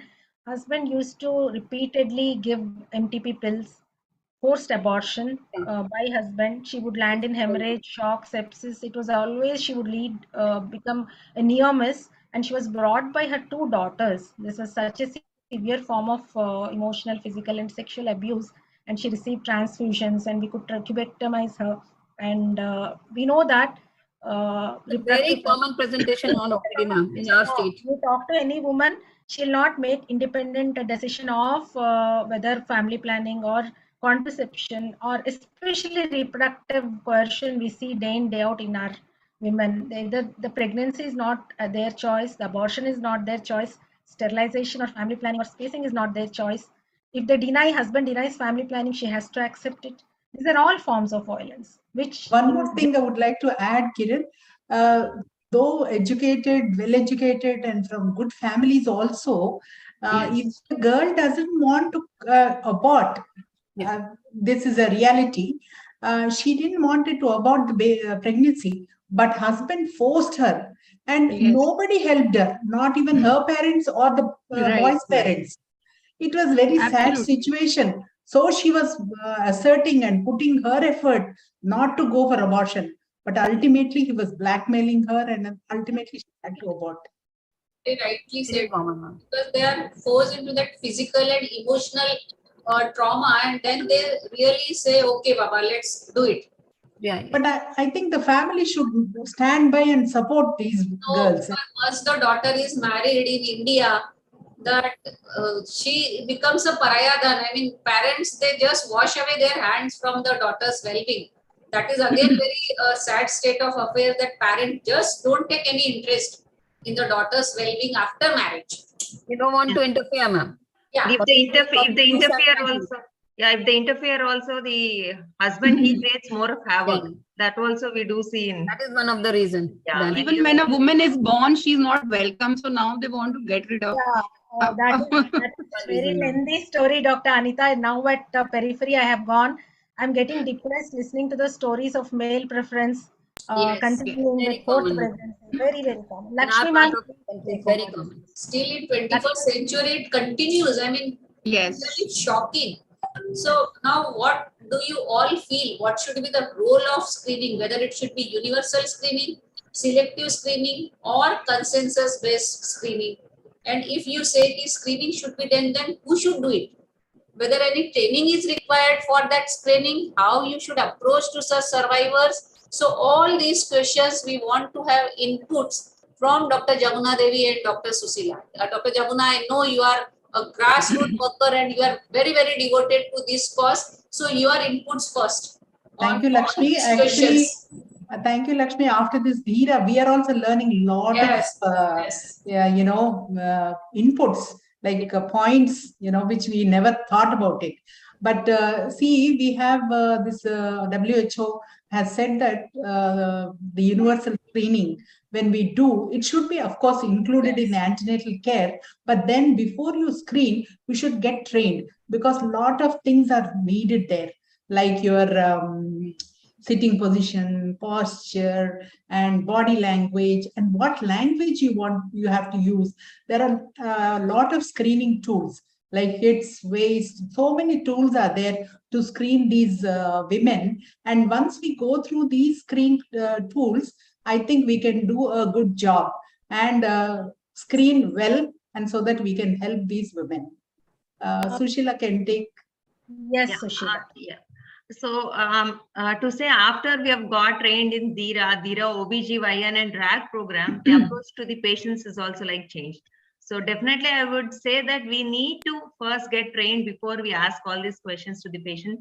Then only we can do a proper justice to all these things. So it can be only not a routine one, but unless we train, it cannot be a routine part of it in our antenatal checkups. We should So not be definitely doing we all need to screening without getting trained or without understanding what it is, or unless we are in a position to help in some way. Sure. Very true. Yes. We have, I think many of us have undergone this UNICEF GBV sensitization, TOT, and survivor centered approach, and also Dheera OB-GYN module also is a wonderful module. Wonderful module, yeah. That we have totally understood how we need to approach the women, basically. actually our mindset has changed. Yes. When we are seeing a woman, our way of looking at that woman has changed completely. Yeah, confidentiality, dignity, privacy, all these things like we are doing like after the training. Yeah. So I'll take the scenario again, very sad scenario. I'll request Girija madam to understand, help us to, decipher this case scenario. Initially, she was, she came, you see the history. She's a fifth gravida, 3 abortions, and she was full term in active labor. She was admitted, and within 1 hour or 2 hours, she progressed and delivered. Unfortunately, it was a stillbirth and a male baby, and deeply asphyxiated, could not be resuscitated. It was a sad situation, but there was so much of not overreaction, but we did not really understand the kind of ruckus, and staff was beaten up. There was violence against the healthcare workers. This was the initial situation. I mean, when we first heard it. Then when we really inquired into it, then they complained that the staff who cared for the pregnant woman did verbal abuse. I mean, one of them. So is it violence against doctors because of lack of respectful maternity care triggering violence was what we thought. And then next day, after 1 day, a detailed conversation happened, and one of our HODs was talking to the attendants, and they revealed these 3 abortions were suspected sex-selective abortions.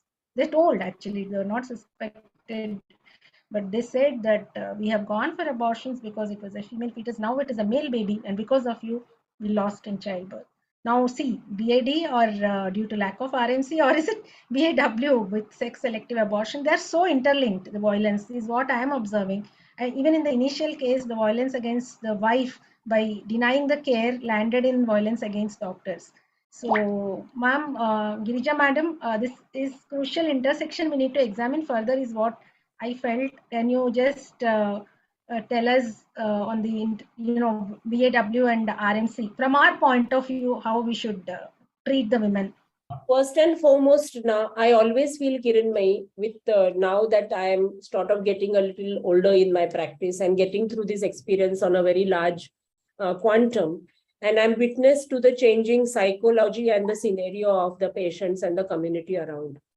We as doctors have to be very, very professional in our approach, one, and we have to generally be there at that level, like whether she has undergone a sex selection abortion or not, what has happened, what did she do later, and these are not our purview of thinking at all.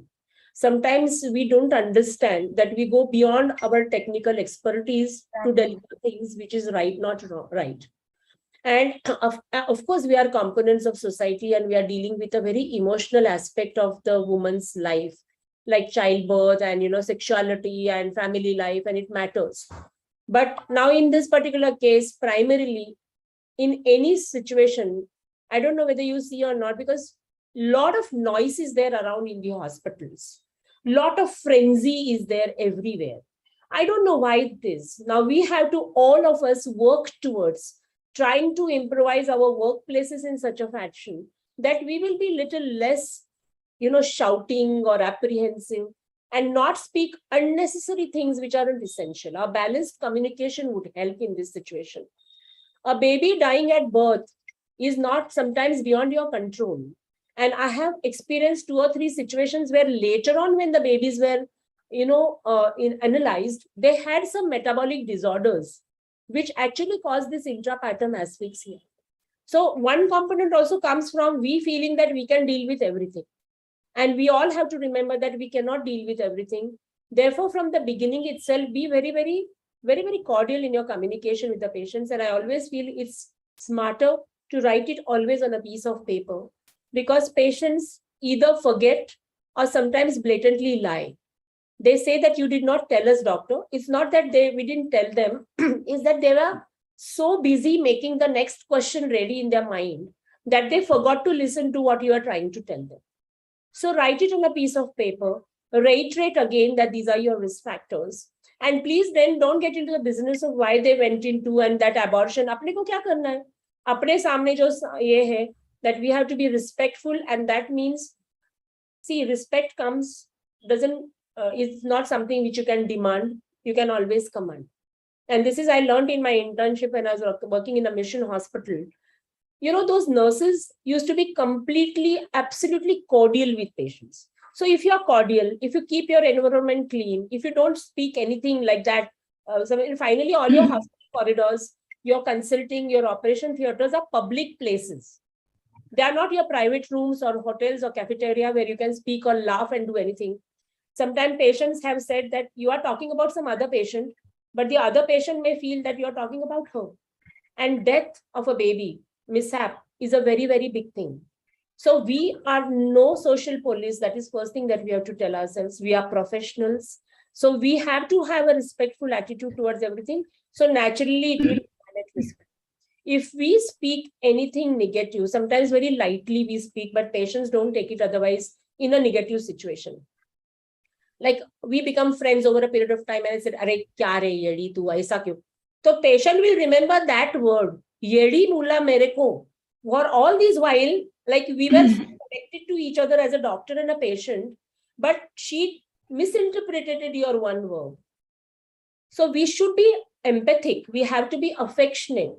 We have to take care of them. But at the same time, we should remember that our communication has to be either your expression, your body, whatever has to be proper, and always write it on a piece of paper.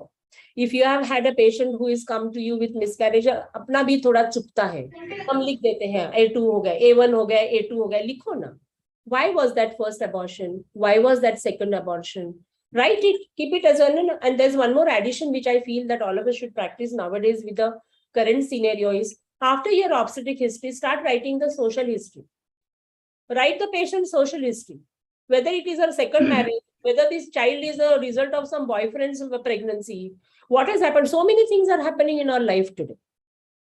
So if you write the social history, it helps. Yes. So while we are focusing on the violence against women by the community or the partner, we have to rise to the occasion and practice this respectful maternity care or abortion care in our own practice when we are dealing with the women patients. I think it's time we really pull up our socks and focus on these rights of women in healthcare. So that brings to the 7 rights. Yeah. Dr. Anita. Yes. Of course, there are rights, but women either are not able to avail them or they don't even know. So it's the right platform to tell about the rights. Every woman has the right to be free from harm and ill treatment. That is, no one can abuse her physically. And the second right woman has into information, informed consent, and refusal, and respect for her choice and preferences, including even companionship during maternal care, because no one can force her or to do things without her knowledge and consent, which is very important. And then we have, as Dr. Dirja was also saying, the right to privacy and confidentiality also she has. And other one is she has to be treated with dignity and respect. So I will request my co-panelists to go on with the other 3 rights. So much, ma'am. Thank you so much. You have quoted for all 4 very important rights. Now, the 5th one is everyone. Every woman has the right to equality, freedom from discrimination, and equitable care. No one can discriminate because of something they do not like about you. The 6th one is, ma'am, every woman has the right to health care and to the highest attainable level of health. No one can prevent you from getting the maternity care you need. And the 7th one is, ma'am, every woman has a right to liberty, autonomy, self-determination, and freedom from coercion. No one can detain you or your baby without legal authority. So this disrespect and abuse during maternity care are a violence of women's basic human rights. But mostly women don't even know their rights. Yeah. And Yes. even if few of them they know, they don't have the guts to go and claim them.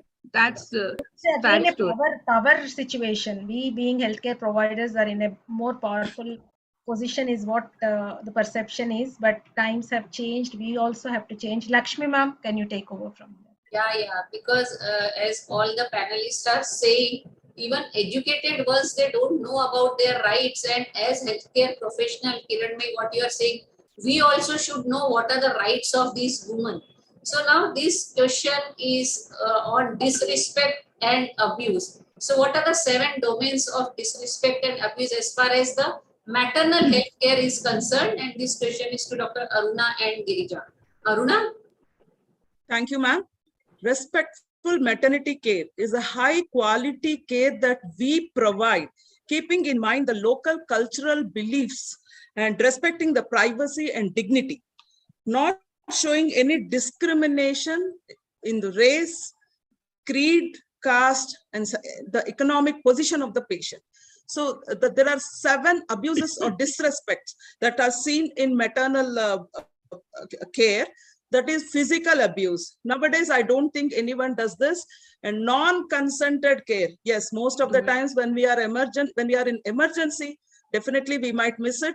And non-confidential care, we have to provide proper counseling. Non-dignified care, so we have to respect and give proper privacy to the women.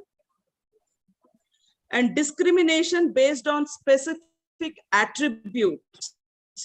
And abandonment or denial of care is also very, very important. We are not supposed to deny the care. And detention in the facility, like the patient is not financially sound, she's not able to pay the bill. We should not do the detention to the patient, keeping her in the facility, not discharging her or providing proper care. So this is very, very important.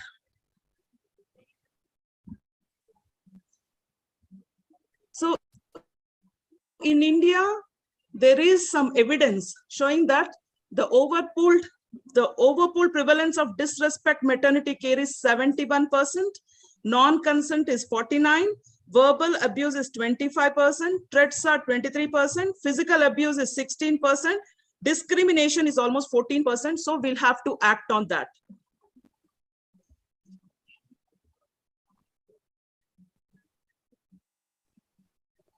Aruna, can you elaborate? You are a Laksha assessor and inspector also.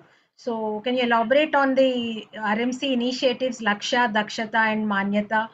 And Jamuna ma'am, can you elaborate on the respectful abortion care? Yeah. Aruna, you can yes, go. Kiran. I'm a Telangana assessor for NQAS. That is the standard quality care that we provide. This includes the Lakshya also, where 3 things are mostly observed: to decrease the maternal mortality and neonatal morbidity, intrapartum care and postpartum care, actually concentrating on the OC facility too, and also providing the care and the family planning services.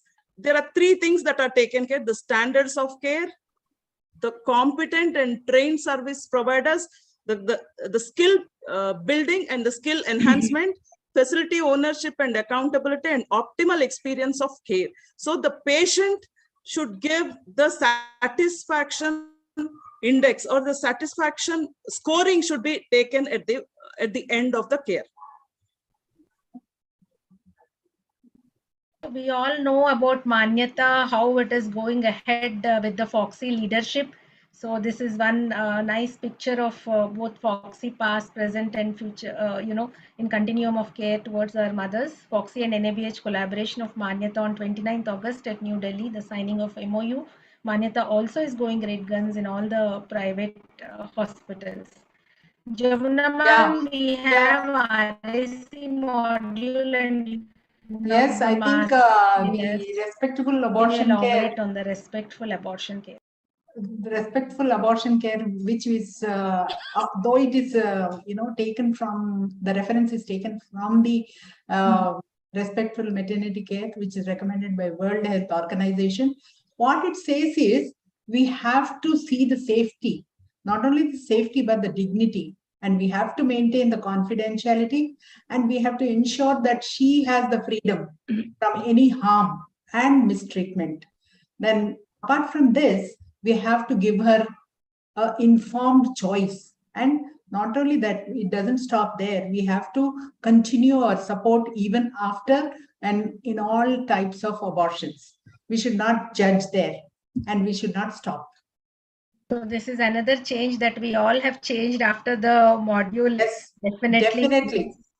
Especially we tend to judge around reproductive history. How many Yes. abortions, repeated abortions, such things. So we understand that it is not our place and this thing to judge or label or deny just because you know you are not accepting certain conditions. So this is one situation or this thing that I have come across. Gender bias in the healthcare systems and research. Do you think it exists? You know, in the system, in healthcare research and all. Yes, it does. It does. Yes. Yes. So from women are excluded from the clinical trials. Lakshmi ma'am, so they are excluded from the clinical trials. They, research, diagnosis. And again, it is mostly Caucasian males were the normal Yes. test subjects. And women were considered more expensive and complicated clinical trial subjects because of variable hormone levels. They differ. So whatever trials and whatever results that we are having is Only extrapolated from males. men. Subsequently pregnant women were considered at risk, and the COVID vaccine, how it took so much of delay when to give to pregnant women. Understand the situation. And also there is lack of sex disaggregated analysis of healthcare data. There is a need to use health management data available in the domain to create appropriate evidence base for gender sensitive actions to improve women's health. There is this lacuna which is existing in the system. And this gender bias, I was surprised to find this.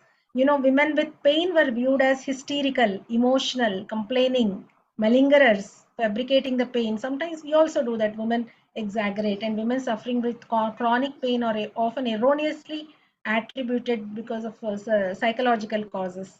So, and because of that, women received less effective pain relief, less opioid pain medication, more antidepressant, more psychiatric referrals. This is a 2018 literature review of 77 medical articles which found gender bias in the patient provision medication related to pain. So this is in diagnosis.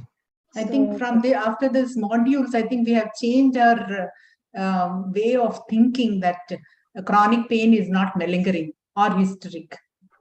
So we have to dig into that. Yes, we are giving women more agency, more agency. I hope all our efforts are bring to fruit. Lakshmi madam, can you conclude with your remarks? Is madam there or? Ma'am is muted. Yeah, Kiran, can I just add a point? Great Yes, inputs from all the esteemed experts, but I think the root cause is again that toxic masculinity and the way the upbringing of boys is done, that they are the whole and soul and they are the masters. And here we all should join hands with Dhira. We have very good modules on RAC, that is respectful abortion care, school programs, and for OBGYN. And as Dr. Jamuna and Kiran May were telling again and again that we have learned a lot after attending these training courses, and it has really changed our mindset. So here I would definitely like to urge to all our listeners who are there, please attend these 3 courses to understand in detail what you all can do as far as violence against women is concerned in your daily practice, in what way you can contribute. And as Kiranmai has rightly put it in this slide, that women belong in all places where decisions are being made. It shouldn't be that women are the exception. So very well said, Kiranmai, and you can put your concluding remarks before we say bye-bye to all our audience. Dr. Sushila, you wanted to add something. Yeah. So when it comes to the bias, even the insurance companies, they do not cover all the ailments of the women. Not even the pregnancy part, they do not cover, to say. Most of the insurance companies, but they do cover all the hernias, hydrocele, everything, to say. Okay. So there also there is a bias, to say. So most of the women, it is not covered. They are everywhere. It is systemic. I think we all have to raise a voice now for this insurance. No, madam, we need to, because most of the women, they want to get their deliveries done in the private hospitals and they do not have the insurance. Yeah, I think that brings us. We have Annie, Professor Annie. Yes, ma'am. So thank you so much for going back, and kindly, please, we would be happy if we have your comments and remarks, ma'am. I've really appreciated this session, and I want to leave you with a challenge. Where are we with women with disabilities? Yes. That's one group. Yes. Where are we with the LGBTQI community? Are they lesser, or should we have a rethink so that nobody gets left behind? But I really thank you and really appreciate. We have a similar predicament, but I will also tell you, we recently started, this is, I think, the 4th year, where we have inculcated a gender violence tool when we see women during our clinics and in our labor wards and those coming for gynae. So progress is being made. I think we just have to flag every single working, waking day, the woman matters. The woman matters. Thank you so much, ma'am. Your strategies, total, the list of it, we all, I think, have imbibed, taken the pictures of it. Wonderful, Yeah. wonderful, the list, what a gynecologist can holistically approach. With this, we come Thank to you. the end of this webinar. Once again, thank the Foxy leadership, the FIGO leadership. All of you have joined and made this day really, really significant and very important. And I thank my esteemed moderator, Lakshmi Madam, as ICOG chairperson. Thank you, ma'am, for joining today for this moderation of this important panel. Girija ma'am, and then Jamuna Madam is here, Dr. Vindhya, Dr. Sushila, Aruna, Dr. Dr. Santvana, and then Ananta Lakshmi, and then Dr. Venus. Vaishali could not join because of internet connections. And then all the chairpersons. We have had Padma Shri Leela Joshi Madam, who was logged in till, I think, just now. Indira Madam is still there. Jayam Ma'am, and then Anandita Madam. Everyone, if I have missed, apologies are due from my side. And I thank Tirupati, then Shriman and Venkat, everyone from the meeting who always help a lot during our meetings and sessions. Thank you so much. Aruna, have I forgotten anyone? Can we have a group photo, Dr. Kiran? Can we have a group photo? Yes, yes. Yes. For the opportunity, and she single-handedly made this wonderful PowerPoint presentation. So thank you, Kiran, for your contribution to this panel. It was great.